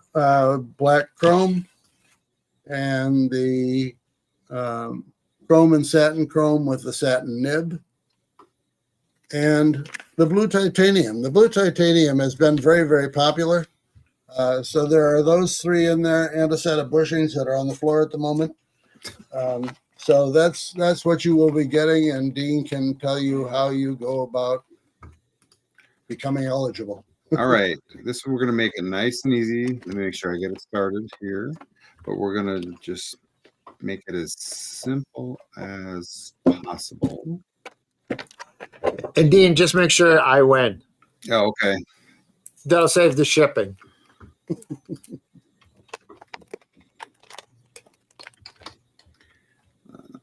want to make sure it's actually running. Meanwhile, Okay. yes, fine. Lawrence. Every once in a while, I found my tube too short. Again, if you're doing a body twist version, that tube can be anywhere from 2 inches on the nose to 2.2 inches. When you get it, it is 2.2 inches. On the body version only, not on a click, not on a finial twist, but on the body version, you can take off as much as 0.2 of an inch, and it will still assemble and work properly. It is a little bit tough to push down your part on top of the components, but it is possible. I just did it a couple of weeks ago to prove a point. So Everybody's been paying attention to the chat, but if not, type pen to get entered. Told you I'd make it easy. Thank you, Dean. Thank you. Okay. Meanwhile, we'll move on. Well, let's see who wins. You want to see who wins? Yeah, I want to see who. I'm more excited about this. Oh, well, all right. You can talk for a little bit. Give them some time to catch up for those who don't have it available right away. Yeah, the next part is going to be on refills. So you want to talk a little bit about refills. Okay, you got them organized the way you'd like to have them. No, give me 1 second. Okay.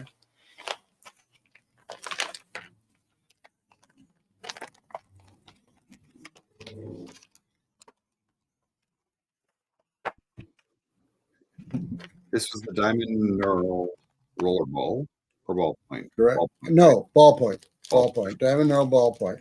Thank you. These are my favorite.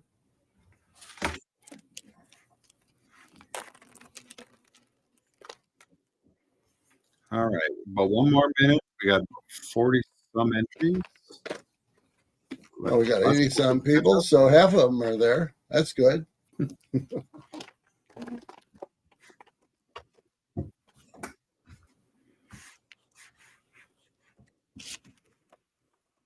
you want me to do the refills? Sure. Okay. Sure. You deal with them all the time. I just fill boxes with it. There will be a little bias in it because there's a couple of them that are my favorite. No, that's fine.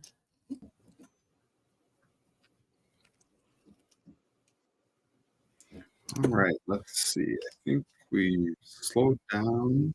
Oh, one last one in there. And the first winner is Steve Barnfather. Oh, Steve. Steve is local, so we save freight on that one. That's always good. I think he's 3 blocks away, though. It's a long trip. I'll drop it off on my way home then. Yeah, there we go. It'll probably be around midnight, but I'll drop it off. No, don't wait for him, Steve. All right, so let's go into refills. You want to knock it over? Sure. Here. So one of the things that Ed pointed out is that the refill on the Parker style has this little black top on here or colored top on it, and it's got a little bit of a like a setting piece of plastic on it that gets it to go into the spot. The nice thing about these refills is you can really, really, really start to get some really custom things. So if you're looking for colors, you can get all the different colors that are sitting out there. This is a red one. This is a black one. The nice thing about this, and people will ask me all the time, do you do gel? That they find that they love a gel. Completely aside from the demo spot, but actually talking about this as a salesman, if you will, is I always tell them that when they buy a pen from me, it's almost a 2-part process. Is that they pick out the pen, they pick it out, and then if they want to play with refills, we can adjust the refill, and we always do that as a secondary part. So in this case, I will say 90% of the people who buy the pen, the refill that's in there is going to be good for them. But if you want to start looking at color, you can go to color. You can go to some of the different colors that are out there. This one is a gel refill that you have out there. This one's got the soft refill, so it's going to have a little bit of a lighter touch. If you're looking for one that's just a classic, and my favorite, it's the 900 series. So let's pull these out of the way. This is the 900 series, and these are Schmidt refills. And it's always weird to tell people because they associate the twist pen with the Parker style refill and the rollerball with the Schmidt style refill. But I'll tell them that this is a great refill to try. And I'll tell you, you're doing them a disservice if they want to try a refill and they just take the refill in their hand and write with it. Yeah. It's a disservice to the refill. Yeah. Make them take a minute, put it in the pen, make sure that it's all lined up with exactly where you're going with it, and then let them write with it with the appropriate amount of weight on there. So just in summary, to get to the next one, you have your basic generic Parker style refills. Office Max, Office Depot, Amazon, and Exotic Blanks carry them all. If you're looking to go a little bit higher end, I love the 900 series. This is really once I get through the 900 series, I don't need to go to anything else.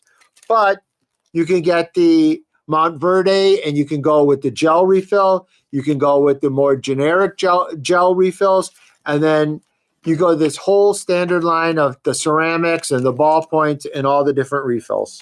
They all have different point sizes as well. When Yes. we're talking about fine and medium, they're pretty well defined. Fine is defined in Europe as 0.6 millimeters. Medium is defined as 0.7 millimeters. Not an awful lot of difference. few comments about the refills in general. If you look at Montverde, they are made by Schmidt. They're private labeled, but they are made by Schmidt. Schmidt, of course, has also got their own products, which we handle, the 9000 and the 900. The 9000 is a rollerball ink. Were you going to go into No, go ahead. Okay. Yes, sir. The 9000 is more of a rollerball ink, and it will write more smoothly than the 900, but it is easier to smear it. Not easier. Both of them, if you use them normally, you will not smear them. But if you have a customer walk up, which used to happen at the shows, customer walks up, starts writing with it, and the first thing he does, lick his finger and go across it. Yeah, you can smear it. So, if that's the way you normally use your pen, that's probably not. Well, there are some lefties that are always Lefties conscious. are a Lefties different will be issue. conscious of it, and I will always tell a lefty that they're going to be in a better spot with a ballpoint as opposed to a rollerball. That's right. One real quick thing, and I guess I should have brought this up, and I apologize that I didn't, is one of the things when you're doing a show that can make you look like the subject matter expert on your pens is knowing the difference between a rollerball and a ballpoint. Yep. And most people don't know the difference between a rollerball and a ballpoint. Essentially, the mechanism is basically the same, but what it is on the ballpoint, it's alcohol based, and it will flash off a little bit quicker. And the rollerball is a water based ink, and it'll have a tendency to feed a little bit smoother, but it will have that split second that it hasn't evaporated and set at that point. So just a couple of things that you want to know if you want to know that there is any kind of difference in here. So Betty asks that she's always heard that gel refills cannot be used in a ballpoint. Well, Ed, you can cover that. I mean, we did have some gel refills in the ballpoint. Yeah, the gel refill is available for a ballpoint, for a Parker style ballpoint.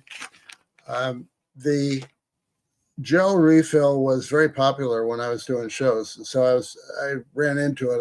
I handled it a lot. I had several different manufacturers of gels.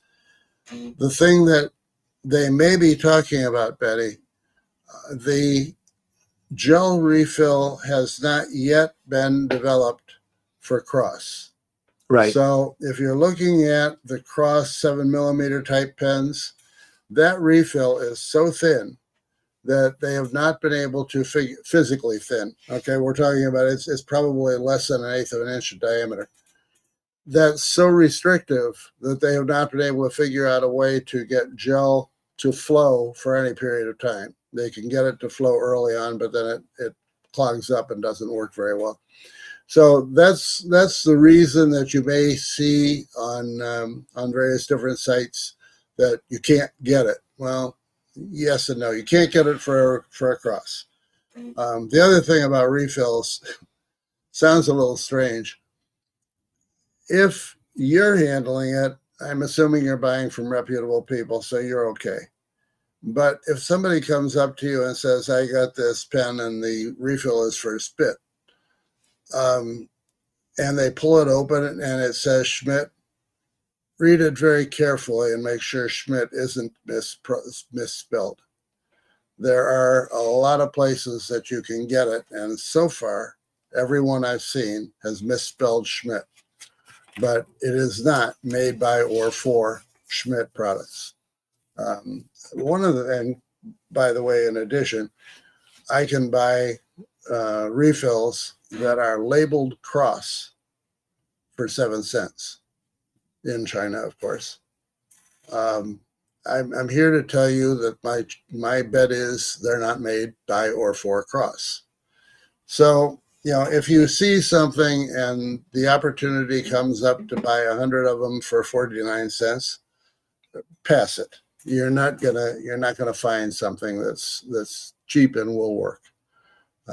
So anyway, that's the end of my spiel on those products. So you're going into many cases refill. complete aside. it was nice to see that. Where was it? Betty asks. I know that I see a lot of her comments on Facebook. Yep. She's constantly referring to the information we provide here. So thank you for doing those commercials on Facebook for us, Betty. Exactly. Thank you so much. We can use all the PR we can get. Okay, Are you going to do anything? A couple real quick. Can I jump back to Sure, the Sierra sure, style one sure, more time? sure. A couple of things that I just wanted to point out. If you're doing any kind of embedded objects in a Sierra or something that's cast, Yep. consider going the Vista route. Yep. It's got a little bit bigger barrel on there. It is a different size barrel. Yep. So the top is a little bit bigger than the bottom. Yep. But just consider that you have that and that you have the twist mechanism on there. Gives you still a little bit more meat to put in an embedded object. Mm-hmm. And I don't want to dwell on this. I think this is a whole demo in and of itself. And if you've been to our demos before in the past, we covered this certainly months ago, is be conscious of platings on these things. Mm-hmm. I'm not a huge fan, and this is my personal opinion, I'm not a huge fan of the rose golds, Mm-hmm. as you know. Mm-hmm. I find that they're not as durable as some of the other ones. I am also not a big fan of the bottom parts being plastic. Mm-hmm. I do all the ones that have that bottom part that's metal in there. Those are personal preferences on that. Just wanted to give you a couple little things on there. Agree with Eddie, and 9,000 writes as well without the smear. On the 9,000 also. All right, so with that, I think we've covered everything that we were going to cover on a Sierra style pen. Yep. Go look and see what else we got here. Next, we move on to the junior rollerball and fountain. Okay. That pretty much covers the things that we hope you've encountered with the smaller pens. So the next question basically is, what about the juniors? I'm sorry. The junior series is based on a 10.5 and 12.5 inch or 12.5 meter tube. And there are a lot of different, very much like the Sierra. Sierra came out, it was successful, so everybody and their brother, including me, copied it. Came up with what we think are a little bit better, a little bit different, a little bit whatever, tried to avoid violating any patents or copyrights. And so that's how that all operates. Same thing is true of the junior series. The junior series started with the Junior Gentleman. The Junior Gentleman 1, probably none of you are old enough or have done this long enough to even remember it. And by the way, it is not 10.5 and 12.5. It was slightly smaller. So the Junior 1 was out for a very short period of time, introduced by Craft Supply and made by Dayacom, but at that time we didn't know that. So it was out for maybe a year, and then they came out with the Junior version 2. So now when you hear people talk about the Junior, they are almost without exception talking about the Junior Gentleman version 2 and all the pens that were made to look like it. What does that mean? When you're looking at making pens, essentially you have the same size tubes and you have the same basic guts. But what you can change is the cosmetic look of that pen. In other words, you can change the center band, you can change the clip, you can change the finial. One of the things that we wanted to talk about a little bit is that the finial can be postable or non-postable is where I'm headed. As soon as I find the right pieces here. There we go. Okay, there are two basic designs. You can see this one is what they call postable, and that one is what they call non-postable. Now, postable means when you take off the cap and write with it, you can turn it around the opposite direction and the cap rides on the body. So for people who are writing with it, it is a convenience to have the cap on the body, right away where it is. But that's the difference between the two. Basically, the postable will outsell the non-postable probably. Well, when I was doing it, about 9 to 1. I had about 10% of the people who wanted a non-postable, and in those cases, it was nearly always a fountain pen. They really weren't interested in doing it with a rollerball. So that's the advantage or the perception of the postable and non-postable. We're not here to talk about selling particularly, but I will tell you that most of the pens, if you put the non-postable version, if you made that postable, most of them would be so far out of balance you wouldn't want to write with them anyway. Not all. Some of the junior series where you can buy it either way, either with or without, they're still balanced relatively well when you write with it. But for example, the Emperor came out and everybody wanted the postable Emperor. Honestly, that would have been a good idea from a writing standpoint. The trouble is it would have thrown that thing out of balance by so much that you wouldn't have been able to write with it.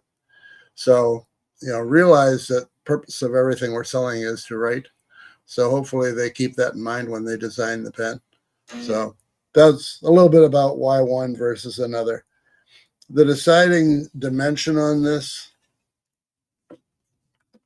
yeah, that one. This is your basic junior body. This is the rollerball, obviously. The deciding dimension, the dimension that matters, is it's 4.31 inches from the end of the nib to the beginning of the spring. So when you look at one pen versus another, again, you look at one, for example, the junior iron has got a longer body than the junior gent. So how can that be? Because it has a shorter nib. The overall dimension is still going to be 4.31-ish. But they can either use that space in the nib or they can use that space in the tube. So when you look at these and you're trying to figure out how you can modify them, because everybody wants to have something different, be aware that there's only so far you can go. Now, with that having been said, understand that a spring is a spring. So if you wanted to make this body longer and put a stronger or longer spring in it, you could do that. And that would therefore give you a different look.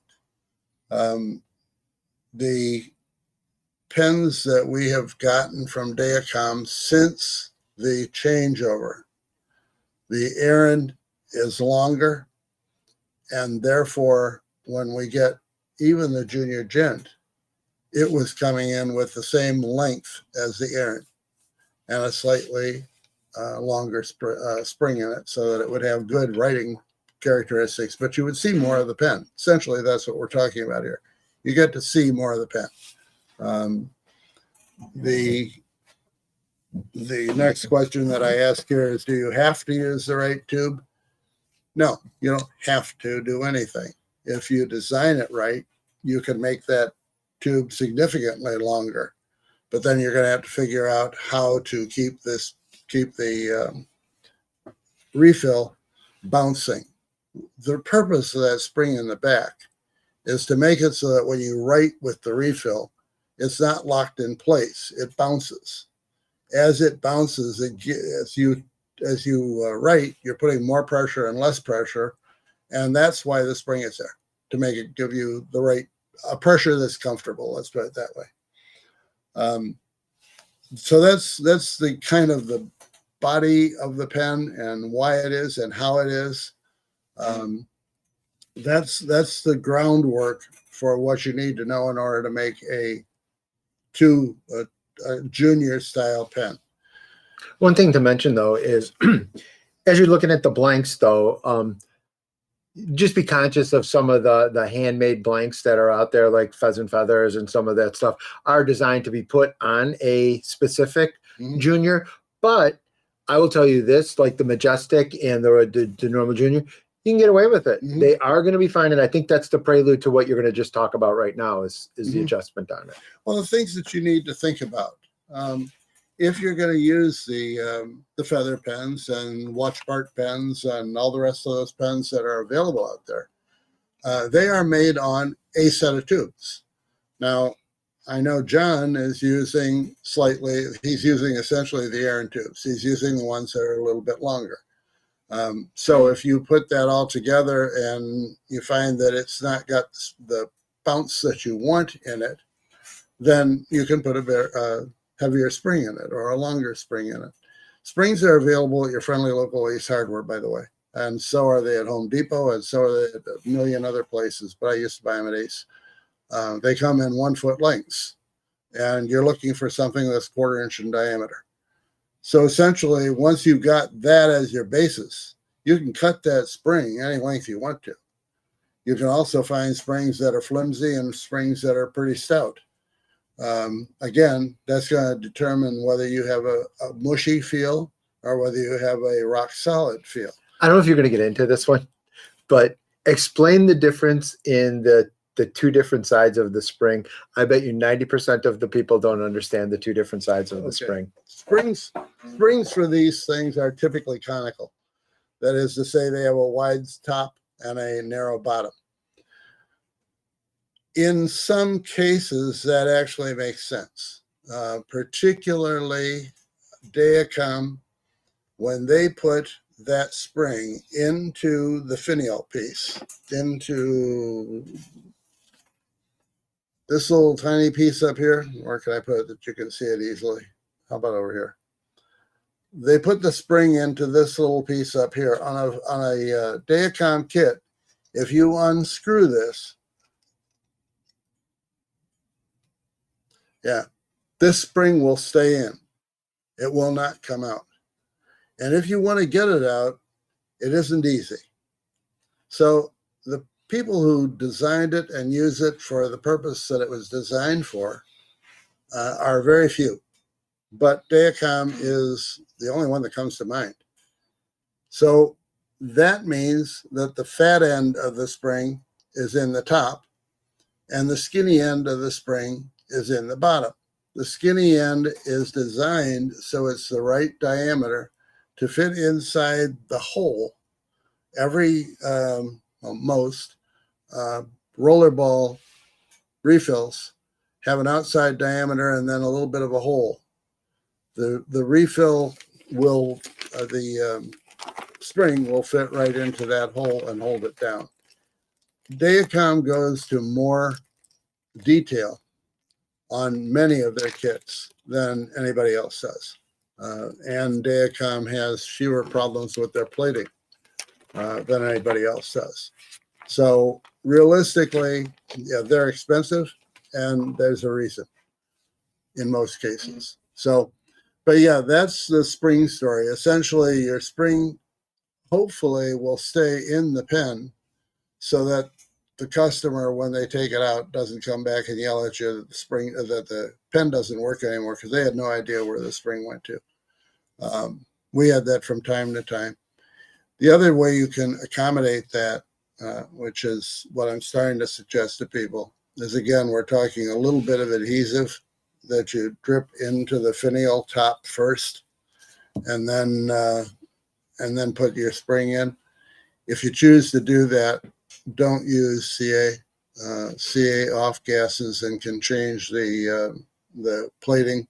It won't hurt it permanently, but it can be a pain in the neck to get the marks off and not mess up your pen. So don't do it, and you don't have to worry about it. The rest of the story on the cap, when you're working with the standard pen, it is made to be a rollerball. So when you are using it for rollerball use, everything should work out fine. If, on the other hand, you decide that you're going to put a fountain pen on the front instead of the rollerball, first of all, it only works if the threading matches. So when we brought out our line of the Diamond Knurl roller balls, all of our products are designed so that the threading is the same for that product across the product. In other words, if you're using a Diamond Knurl, if you're using a C series, if you're using the Bandit, all of those pens have the same threading. You can put a fountain pen front end into any of them from one of the other ones. This used to be the situation years ago with Craft Supply and their products, and that's where I got the idea. It is no longer the situation. They had a falling out with Dayacom years ago. So with Craft Supply, it's a matter of what year is your pen, and that will tell you what you've got for threading. They're back to the point where now their new ones, I think, are compatible with each other, but there's a period of time in there where you have no idea what you're dealing with. So generally speaking, don't try to modify it because it could go south real easily.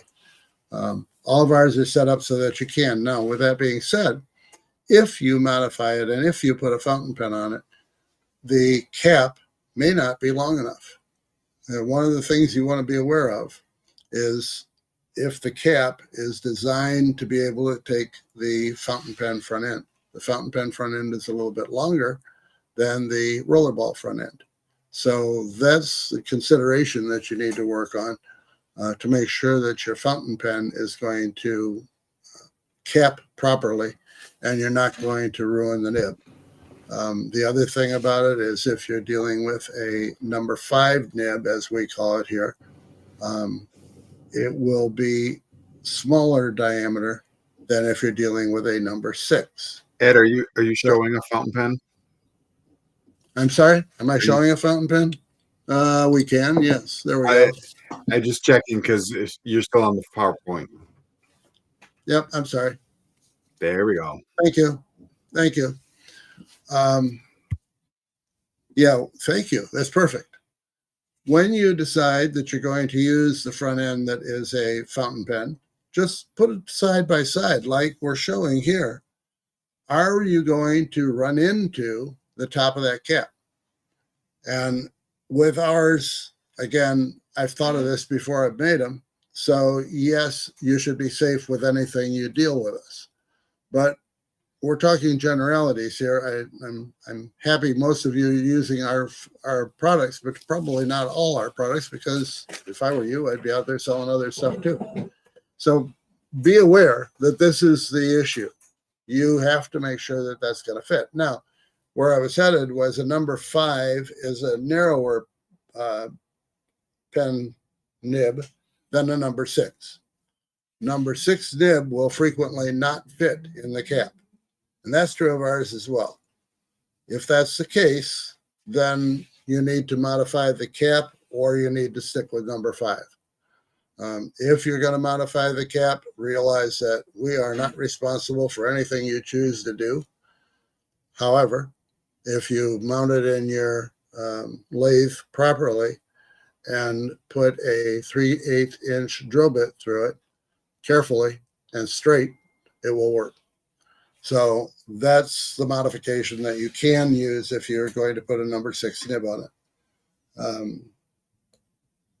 I think we're okay.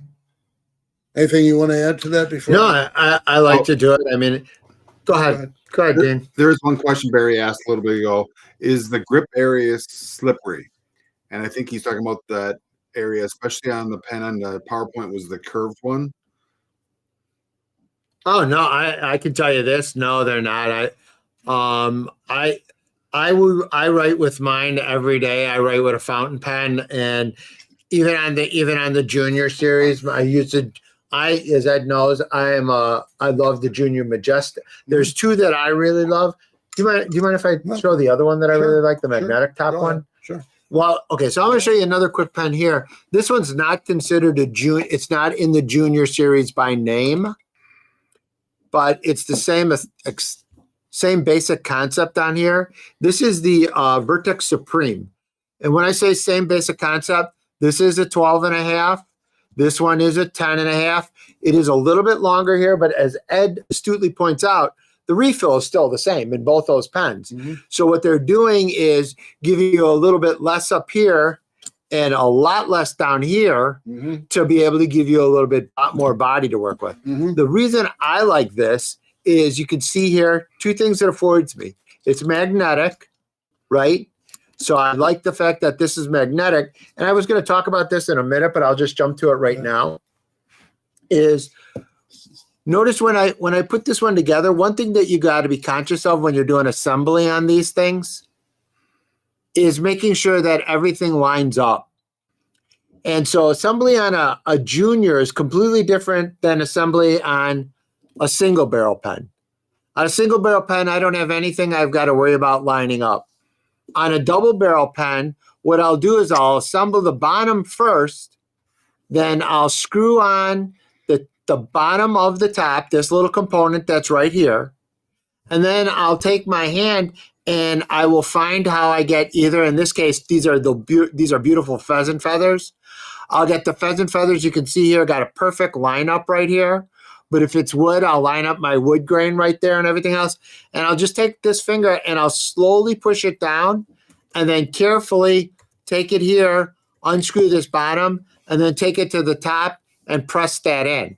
So to me, it's really, really important, or the sign of a craftsman, that when you actually get this done and you do a junior, that it's got that same and everything is lined up.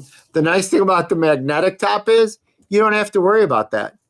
So I'm not advocating it for that reason. I'm advocating it because I think this is a nice, high quality mechanism and component set that takes the junior concept in terms of all the tooling that you have. You already have the 10 and a halves. You already have the 12 and a halves. If you've got drill sets that do all that stuff and ways to lock your pen in, you have all that, and you get a pen that I will give you that it's slightly more casual, but I love the effect on this one. So do you want to take a break and do since we're coming up on the next one, you want to do the next giveaway? Sure, we can do that. So Dean, you want to do the next giveaway? Sure. Do you want to show them what they're getting? Sure. Let me see. What are we getting? There you go. These are the Diplomat. Okay. You're getting a 3-pack of the Diplomat. The other way around. Okay, let's go and do it the other way around. Since we just finished with the juniors, let's work on the one that's a junior. You're going to get a 3-pack of Diamond Knurl Juniors. Are they all the same? Or one's gunmetal? Different. Yep, let me go over them. One is gunmetal and chrome. Chrome and gunmetal to be specific. This one's my favorite. Ned knows this. All black. I think that just gives you something that's really cool. And then I do like the Thai gold. And so what you're getting in this set, you're getting all 3 of these and the set of bushings. So I see Dean already started it without letting me finish. So thank you, Dean. And it looks like you type in the word ink. And I will say on top of that, I'll paste it in again as well. There is 3 different pen kits. The pen kits we've been showing you tonight that are in the giveaway. They're all 25% off until midnight CST.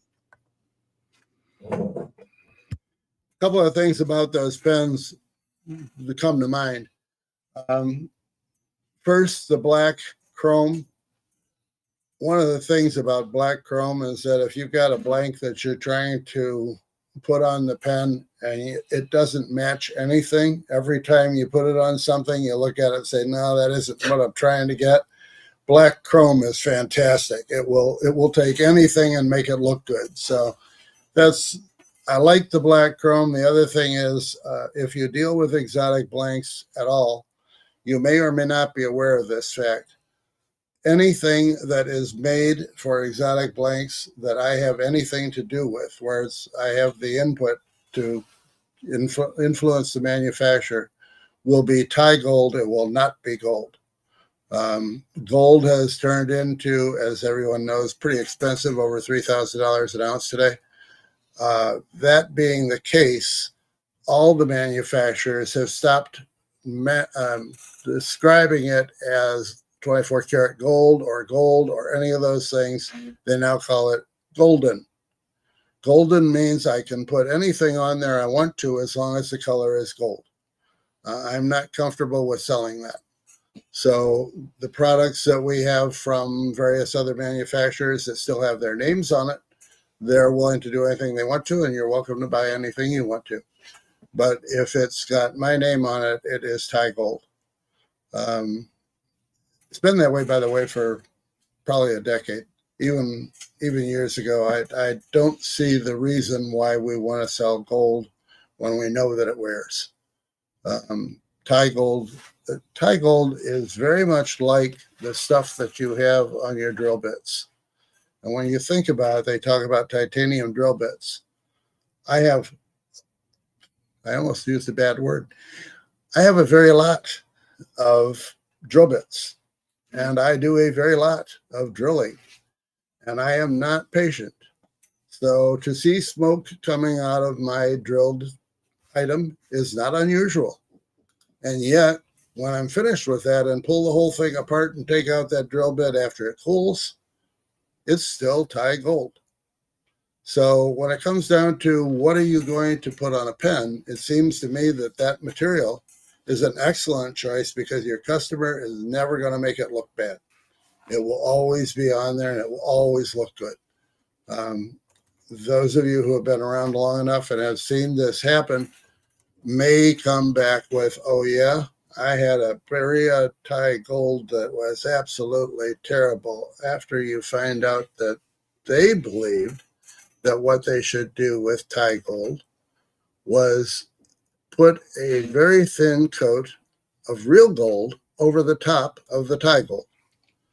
Now, to me, it's pretty obvious that the real gold is going to wear off in weeks, and you're going to be able to see the mix of the two golds, and it looks terrible. So that was one of the factors that helped me determine that we were only going to do Thai gold. Yes, I'm sorry. I have talked about Thai gold all of my selling career. It is titanium that is gold color. Titanium can be a number of different colors. Now you're going to see on our site Thai green, Thai red, Thai blue, Thai prism. Prism is a mixture of a whole bunch of different colors.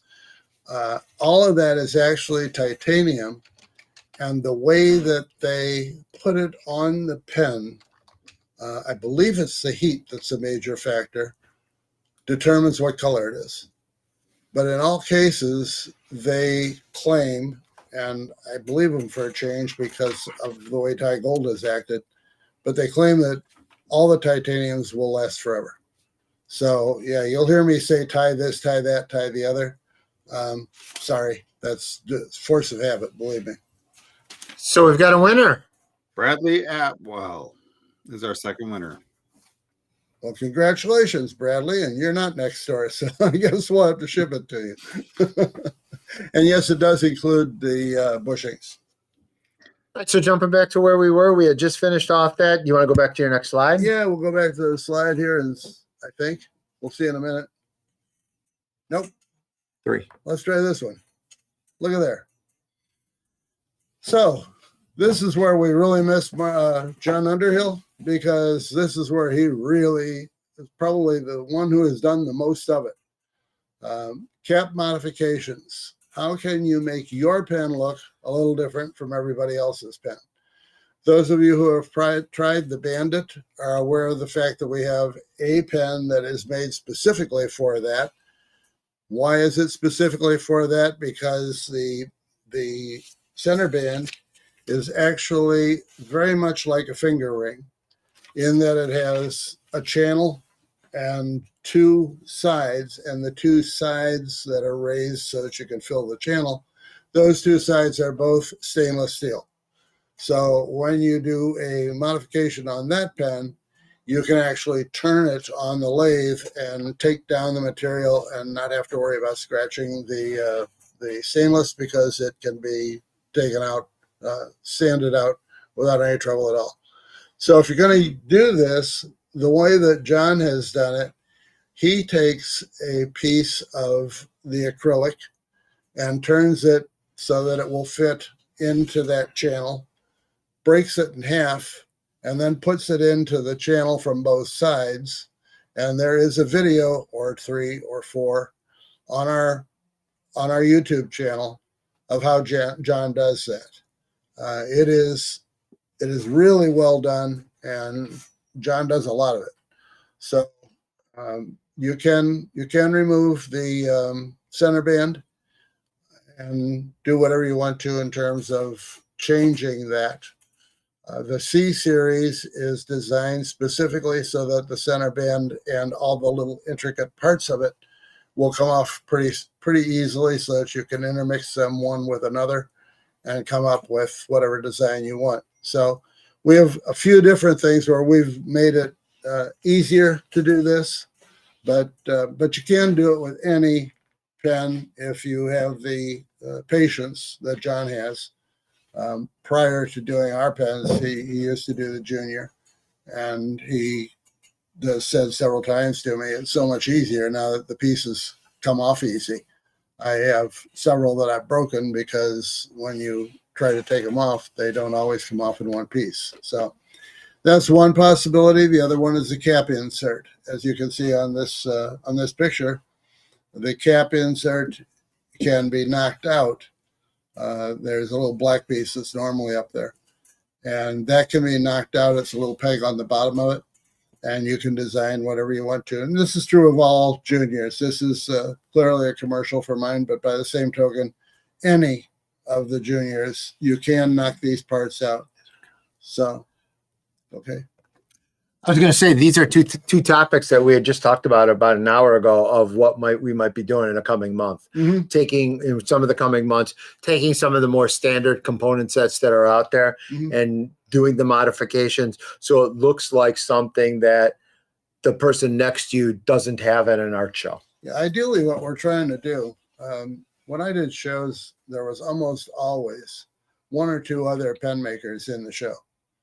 And the unfortunate truth was that when they'd come up to my booth, and I, of course, had the finest pens there, just ask me, but they looked a whole heck of a lot like the guy across the aisle.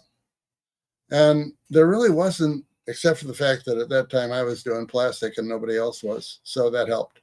But you now look at it and say, well, I want something that I can show, and I can come back and say to them, I did this. This isn't just that kit. This is really something I did. So that's why we talk about all the different things you can do to enhance the components and bring them to your own artistic standard. Mine is different from yours. Now, you may still choose to purchase his, but his is different and mine is different. So artistic endeavor, hopefully it gives you something that everybody else doesn't have exactly the same thing. But just the one step though, having done this and doing as many shows as I have, having all this knowledge and being able to talk to them about roller balls versus ballpoint, knowing a left-hander, understanding how a fountain pen works, how a fountain pen you have to break in, that they're all going to write a little bit differently, all the different kind of inks that you can use, the 5000s, the 9000s, the gels and all that other stuff. That alone makes you the subject matter expert at that show. Yep. And so while this is not anything to do with sales or marketing, tonight's demo, I'll tell you this, having that knowledge and that ability and being able to talk to people at that level gives me a distinct advantage of the people who are at shows against me. Mm-hmm. Mm-hmm. So those are the things that you can do to the body of the pen. The other thing that a lot of people are doing now is converting them to fountain pens. So let's talk a little bit about converting to fountain pen. If you have any roller ball, I have to be careful. If you have any roller ball and you have the piece that you need to convert it to a fountain pen, the threading has to be the same. Now, you may think that because there's only a handful of manufacturers that they would all use the same threading.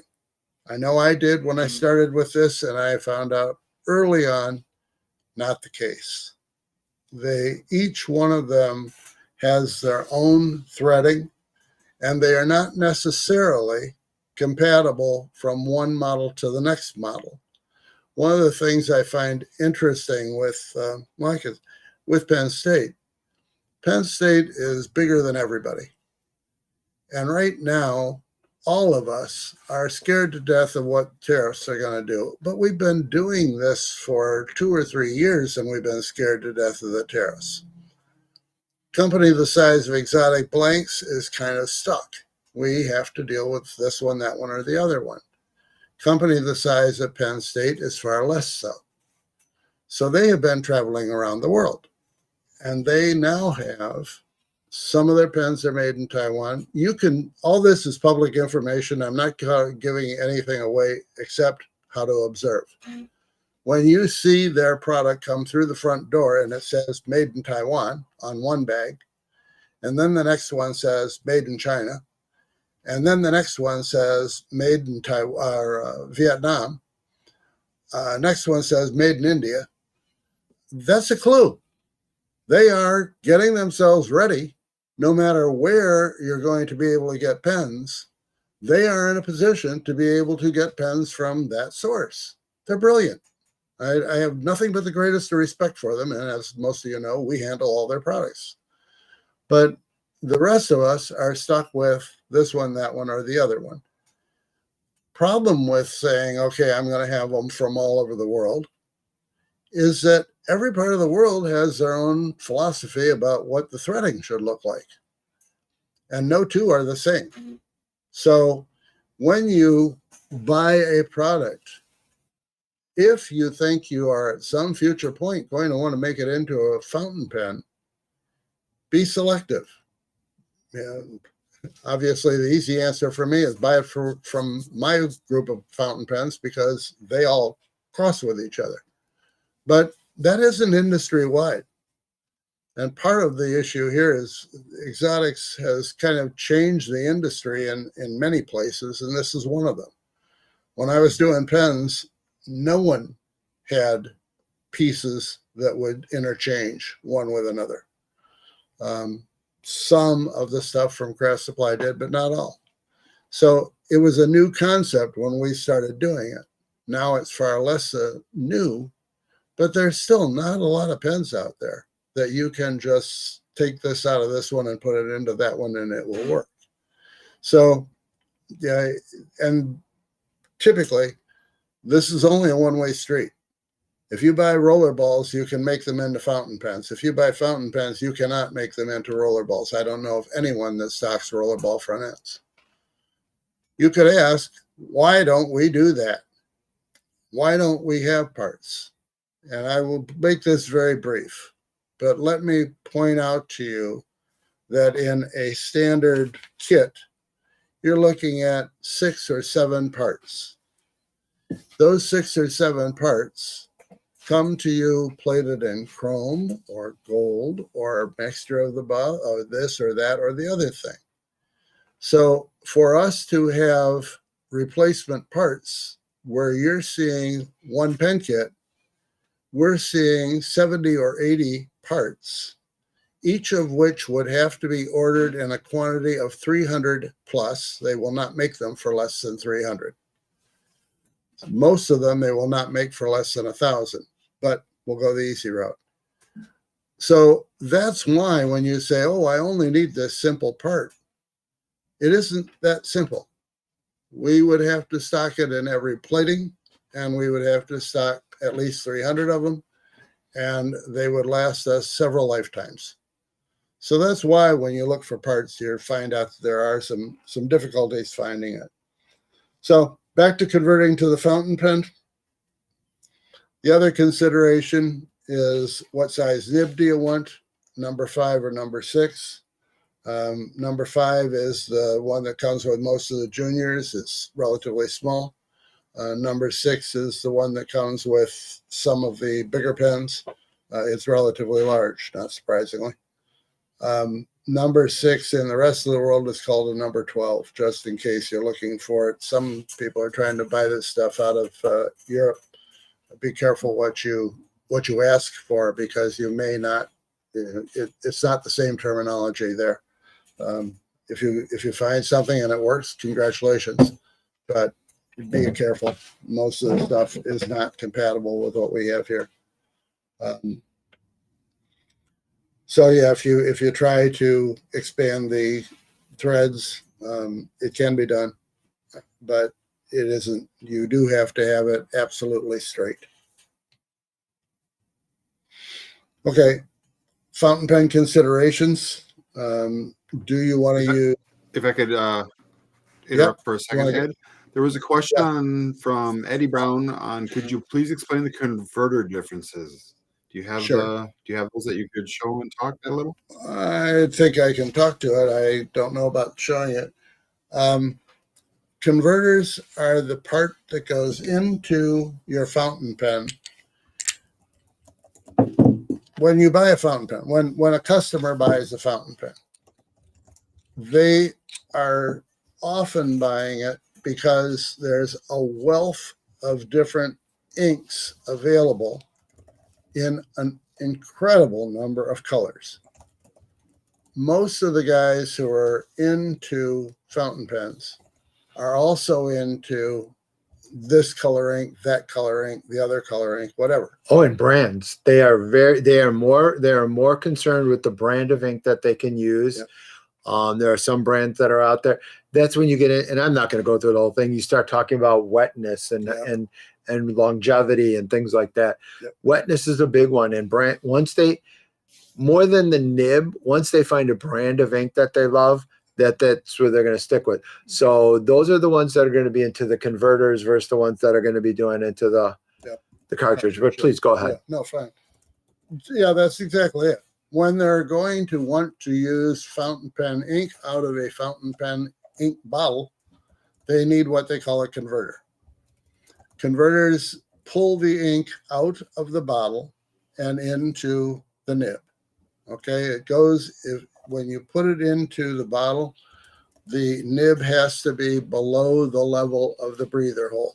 You have to have the breather hole in the ink. Then you twist the back part of the ink, the converter, and it brings the ink up into the pen. So your question about the converter, generally, converters are what they call international size, and they have a twist mechanism at the back. They come in threaded or unthreaded front ends. Most of what we sell, I don't know of anything that differs from this. So let's put it this way. All of them that we sell that I'm aware of use a simple push in. It's Schmidt, it's called a K2.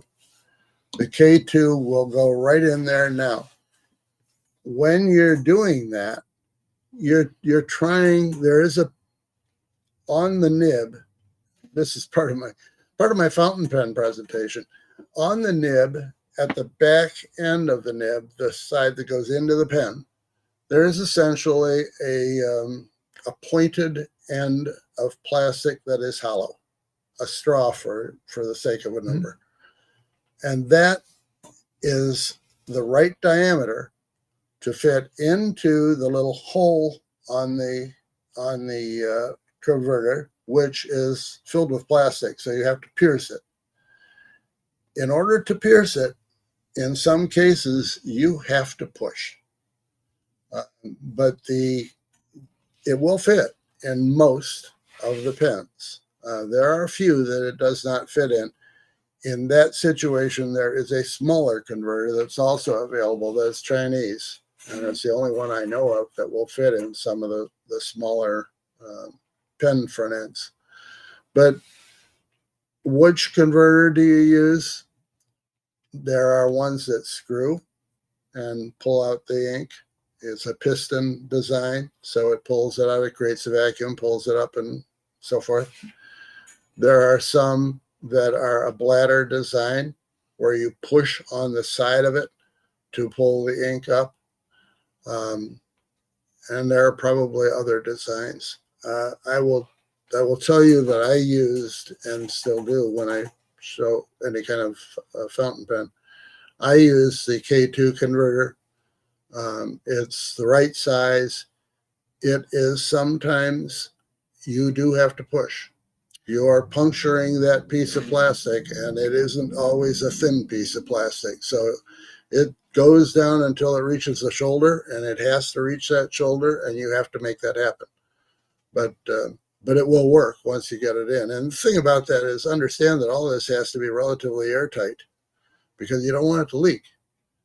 And you also want it to pull ink, which also means it has to be relatively airtight. So I was just going to say, I mean, Yeah, I think go we ahead. probably got a whole demo on fountain pens I do. coming up in the future. So just for sake of time, we'll go into it. The only thing that I would like to point out in generalities, and maybe everybody on the call knows this, a fountain pen, and you just hit on it without saying it, a fountain pen has to also have a cap. Yep. So you're only looking at the junior type series or the cap type series, two-piece part of it, so that you can make sure that you keep it capped and keep it airtight. A fountain pen also wants to be written with. You don't want to put it in a drawer for 6 months and then pull it out. A fountain pen wants to be written with on there. And finally, on all the twist mechanism pens and stuff like that, you will not find a fountain pen available in that thing. So we appreciate the questions, but just for sake of time and making sure that we're staying on making sure that we got the rest of this, we'll take it under advisement that we would do a fountain pen demo at some point. Sure. Well, I have a 90 minute that I did for MPG. So yeah, we're perfectly capable of doing it. But one of the things that I point out in that, and anytime, if you start making fountain pens, learn something about them, because the American is not geared toward the idea of having a pen that they have to maintain. And a fountain pen requires maintenance. There's way more to it than just screwing on a different front end. Yeah, the front end is the start of it, but after that, you got an awful lot that you should know before you sell a fountain pen. Well, starting out with the fact that, when you write with it, when people first write with it, they're going to inevitably go, it's scratchy. Yep. You want to write with it. The nib and the tines will actually split to the way that you write with things. So because I know that I write flatter and with heavier pressure, my tines have split. Yep. One of the biggest things you also know, and I don't want to dwell on fountain pens, is never let anybody else write with your fountain pen. Yep. Once you've tuned it and you've got that nib perfectly the way, don't let anybody else write with it. Unfortunately, for those of us who do shows, we have to let everybody write with our fountain pens. So I have got a nib that I put on for my personal use, and then I've got the nib that I can continually be replacing for the ones that are on there. So that being said, just being conscious of time, I think we covered fountain pens to the level that I'd want to see fountain pens covered on it for this one. Yep. So the last section of this is essentially about kitless. There's a lot that I'm working on that will come out in the next few months. I haven't, prior to AAW, I didn't get the time to do it. I wish I did, but I didn't. True kitless is a very difficult, very precise way to make a pen. And in doing that, you will have to have precision equipment, and you will have to learn how to use it in a very precise manner. But no matter how well you do a kitless pen, you are dealing with threading plastic, if it's plastic, and most of them are, very close. One thread is very close to the other thread. You have an external thread and an internal thread right at the nib. One is very close to the other. When you're all finished, no matter how good you are at this, you're going to end up with a product that if it is dropped, that section will break.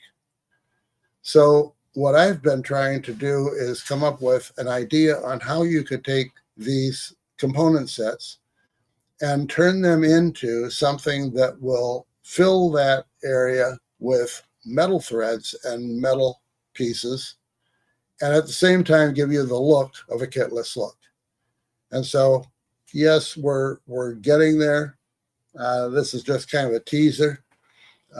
We can make closed end pens and make them with or without clips and so forth, so that we can come up with something that will be a very close look to kitless, but it is not.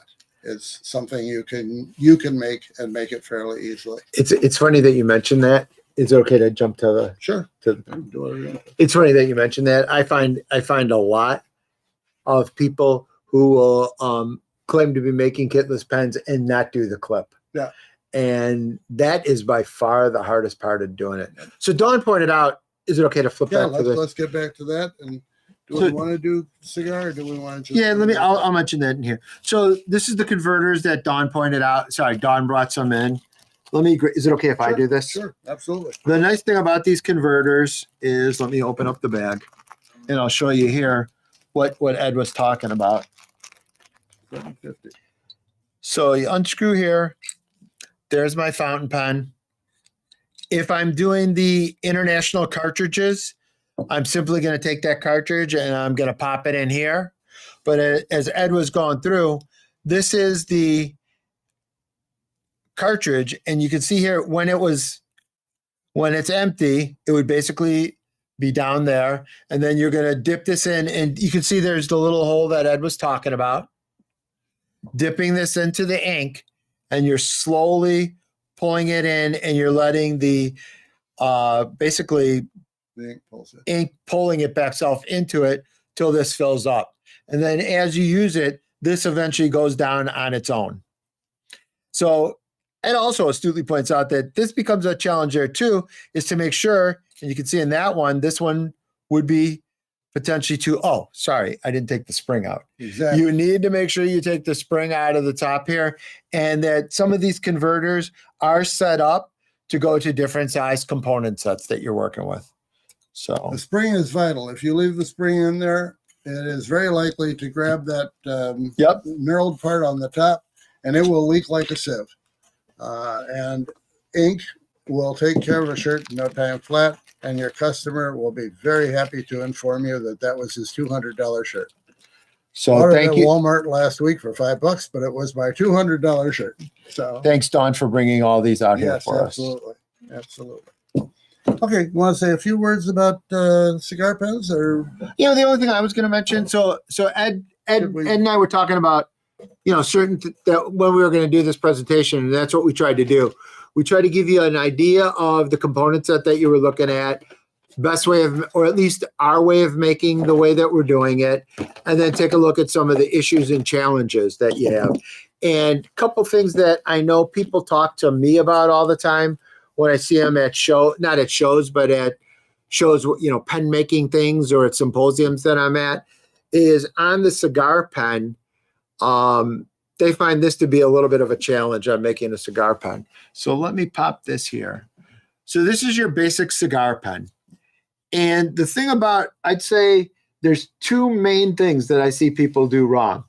First and foremost, these require the exact same drill bit. They're only 10 millimeter drill bits. And 25/64. Or 25/64. Depends on the material. And what they'll do is they'll interchange the top barrel and the bottom barrel. And they'll turn it and then realize they interchanged them and want to assemble it. It's not going to work. The other thing that I think this component set is more prone to than any other component set that's out there is if you under trim the bottom barrel.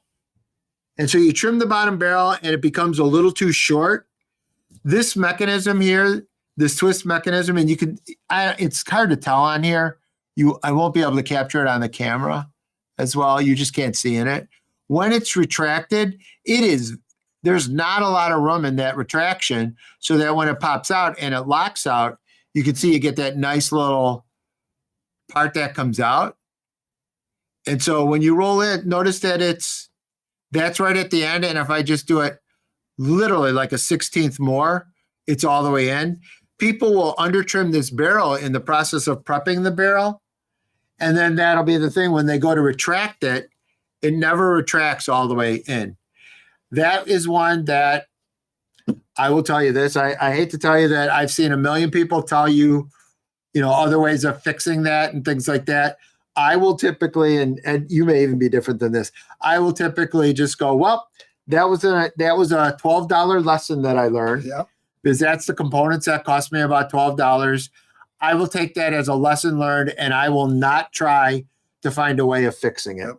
Once it's done, it's done. I will try to potentially disassemble it to save the components. That leads me to my last little point that I wanted to talk about is if you're getting into this and you're doing a lot of these kind of things, one thing that you should probably consider as you're starting to look at a different component set and start to play with a different component set is when you order the component set, buy yourself some extra tubes. You're going to mess up a tube. You're going to undercut a tube. You're going to do something like that. Buy yourself some extra tubes, and I know you guys sell them and you buy the 10-inch sets of tubes, and then simply take it to a bandsaw. And I've got a little, I can show this at another point where I've got a little channel thing that I made so I can cut it on my bandsaw, go over to my, take sandpaper and just wipe off the burr or chamfer it out. Yeah. So that's all I really wanted to go over was, add a complete punch kit. Yeah, punch kits are, yep. That's a punch kit is probably the most primary disassemble tool that I have. I agree with you 100%. Having a nice punch set. I don't know if you guys sell them here. I know that if it's not a big thing, I will say Harbor Freight sells their set of them out there, and I will keep a punch set. Yeah, I read just the other day. Actually, you want to get the last giveaway done at the same time as we're doing this, Dean? Sure. Give me 1 second. Okay. I read the other day on IAP punch set. Oh, somebody was talking about the cigar. I'm sorry. Train of thought left. It was a short train. On a cigar pen, you should make use of the push block. You don't push largely, because that's true. On many of these, as you're assembling them, make sure that if it has threads on the part that you're trying to assemble, make yourself a little block. And when I say little, I mean little, 1 inch by 1 inch, so that you can just put the threads into a hole in that little block. Then use that to squeeze things together. Another way, is it okay to interrupt? Sure. Another way, and what I've done was I've just taken a tube. I've ordered a couple extra sets of tubes.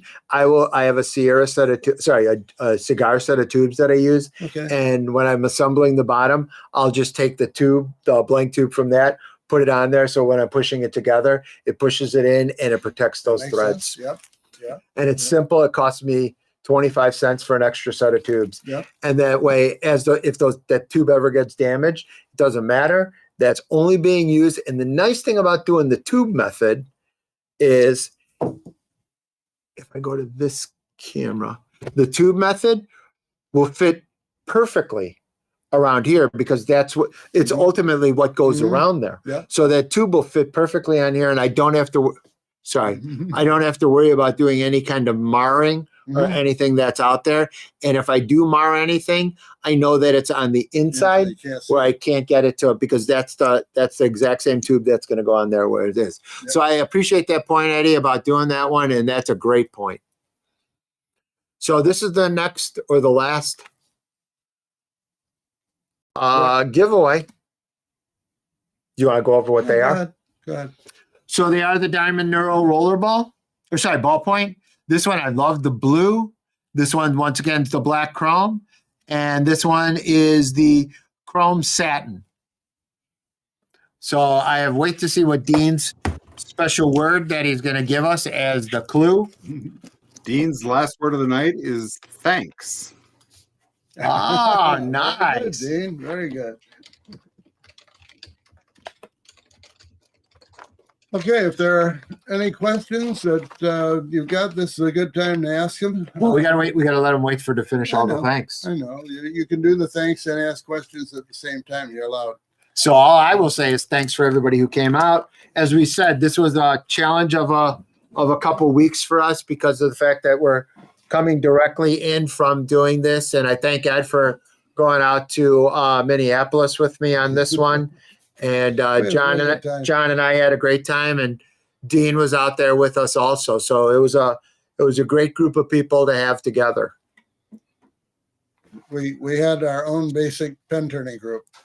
There are a few people there that have historically been into pens, And again, as you look at the folks that are out there at the AAW, they're all getting to that point where you think, boy, as one of those people who doesn't remember things as quickly as I used to, I realize that giving demonstrations gets more and more difficult.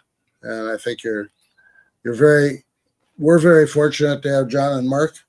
They have a tremendous amount of experience, and yet they're both still in their prime. They're not here trying to figure out what was happening yesterday.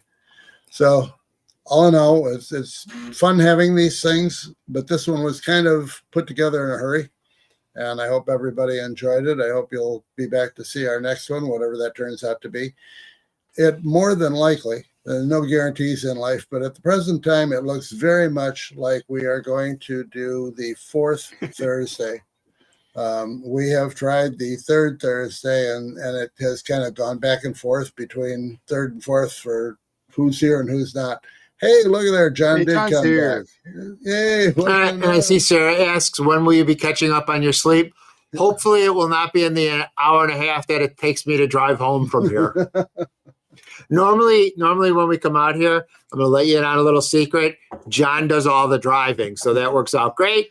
But all this means is that the next 2 months, because he hasn't been here, he's doing the next 2 months of driving. Then the third month will be his month to drive. Nice. I don't think he's very worried. So, all right. So there was one question up there about A nice looking box for of pen pens. boxes.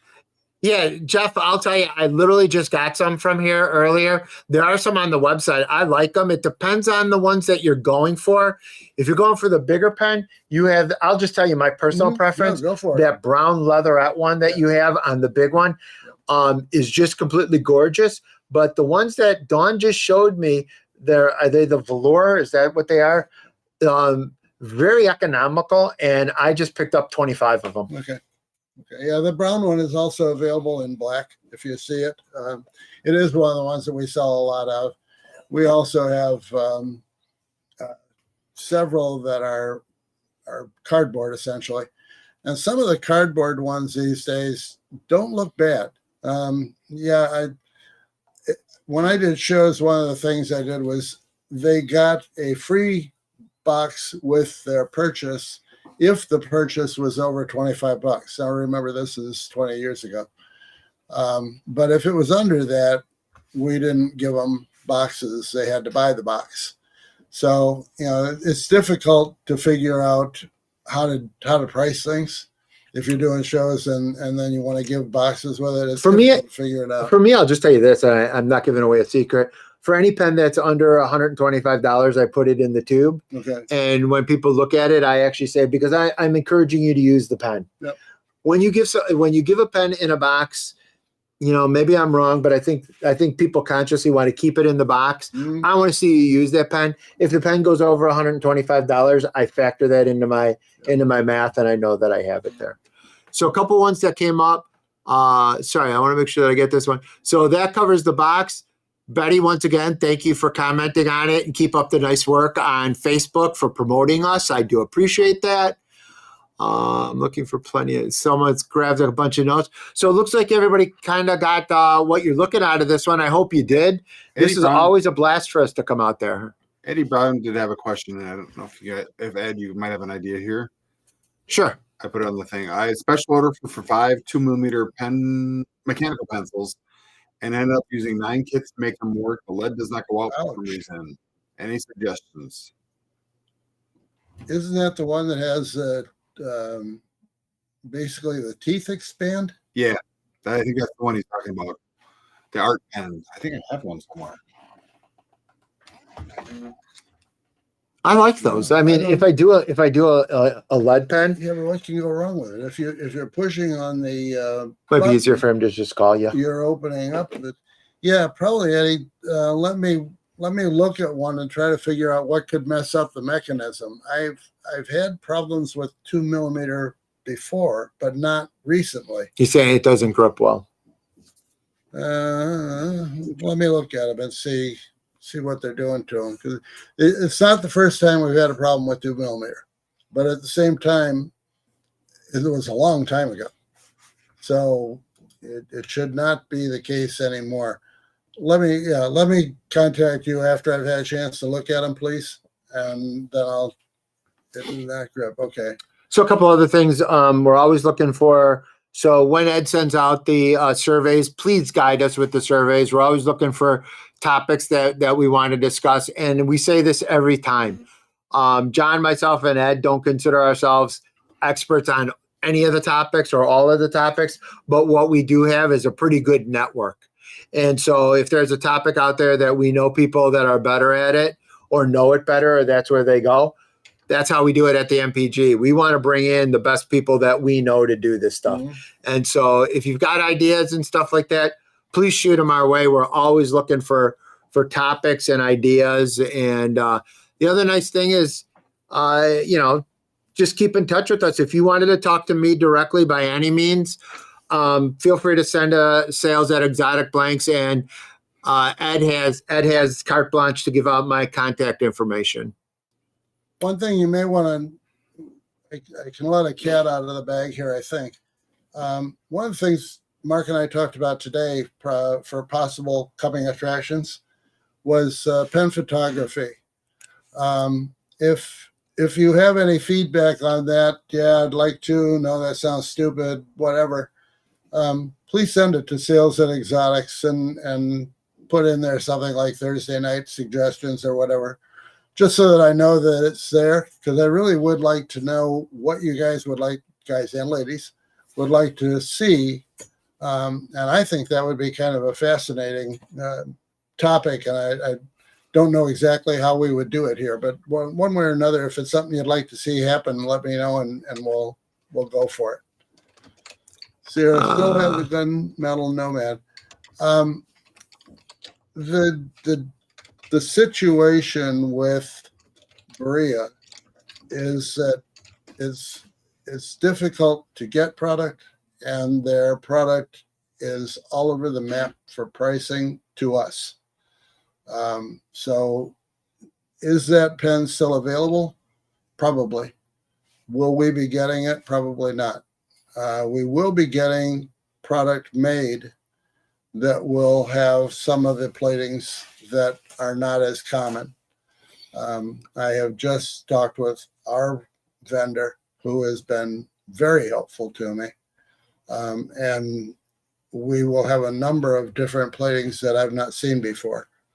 So in this industry, last comments, I'm not going to keep you here longer, but in this industry, typically the way that Exotics works, from now through about the end of July, I have to get everything into the manufacturers. In order to do that, I will then get delivery about the end of September, which means that we will have the product available for Christmas. And that's what we shoot for. We try to see if we can't get everything new, different, etc., in here in time for Christmas, and we consider that basically early September. So that's the timeline that we work for, and we will. So there's been some really nice compliments. We appreciate everybody who's complimented, and people are saying that they're going to have orders in tonight. But you know what? I'll tell you this: what would be more fun is stay up tonight and turn a pen and have some fun with doing that stuff too. We're good. So we'll stick it on here for a few more minutes. We'll watch all the comments roll by on the side if you have anything else. But otherwise, we thank you guys for coming out and spending your time on this one. These are now going to be available on YouTube forever. And it's never too early to start planning for next year's Midwest Pen Turners Gathering. Or for those of you who don't know, we will be at the AAW next year. We'll be out in Raleigh, and we're hoping that we'll get the team back together for that. Bob, is black chrome normally stocked? Yes. And there is another black that is kind of a matte black that we are looking at now, which will probably be available in conjunction with regular black, as well as being available in conjunction with other platings. So yes, black is one of the ones that I particularly like, and we're being very careful because if you remember, again, how long you've been doing this, the early Sierras, and I think some of them still do, used kind of a enamel black on the bottom half of the pen where your fingers were. If you scratched that in short order, you could peel off the whole bottom. So that's one of the materials that I'm being very careful to find substitutes for. So yeah, I love black, and the concept of using black because it matches everything. It's a wonderful medium for you to put any pen on it. So, and black chrome is bulletproof. You're really not going to find a way to mess that up. So yeah, we're big on black, and yes, there will be more black coming and more kinds of black coming. I'm going to be working on gunmetal as well. Our gunmetal currently is darker than I'd like, so we will be working on an additional, I don't know if we'll call it gunmetal or something else, but I've got 5 choices they sent me. So all these things are really great from a standpoint of trying to give you something that you haven't seen before, I hope. So I see a comment in here. I'm too old to stay up that late to turn a pen. Let me just tell you this. Normally when John is here, we're looking at an hour and a half from here to my house, and then an hour and a half from my house for John to get home to his house. He thinks that he's got it made because he's not here, but whenever I leave, there will be a phone call to John, and he will have to talk me home for an hour and a half. So, and he's not kidding. He's not. It will happen. So thanks for the comment on pen photography. We'll be looking at that one. I agree that your garage may be very, very hot. Not only is it hot, it's probably got humidity that's out of this world. So yeah, you do have a lot of issues when you have no place to turn properly. Understand that when you do try to finish anything and your humidity is over 70%, you're going to have problems. You may be able to overcome them, but it ain't going to be easy. So, yeah, much as I hate to tell you, I sympathize with your problem. Get used to turning resin. That will work better than anything else. I'll tell you, the only thing that's different is it's so much more fun to come up here now than January when there's 6 inches of snow that came while we were here and have to drive home in the car on that one. That's for sure. That's for sure. So any other questions, comments? And if not, we will be signing off in about 30 seconds. So I will say the one other one that somebody talked about was inside out turning ornaments, etc. I think we could do ornaments for sure in a month or two, maybe August.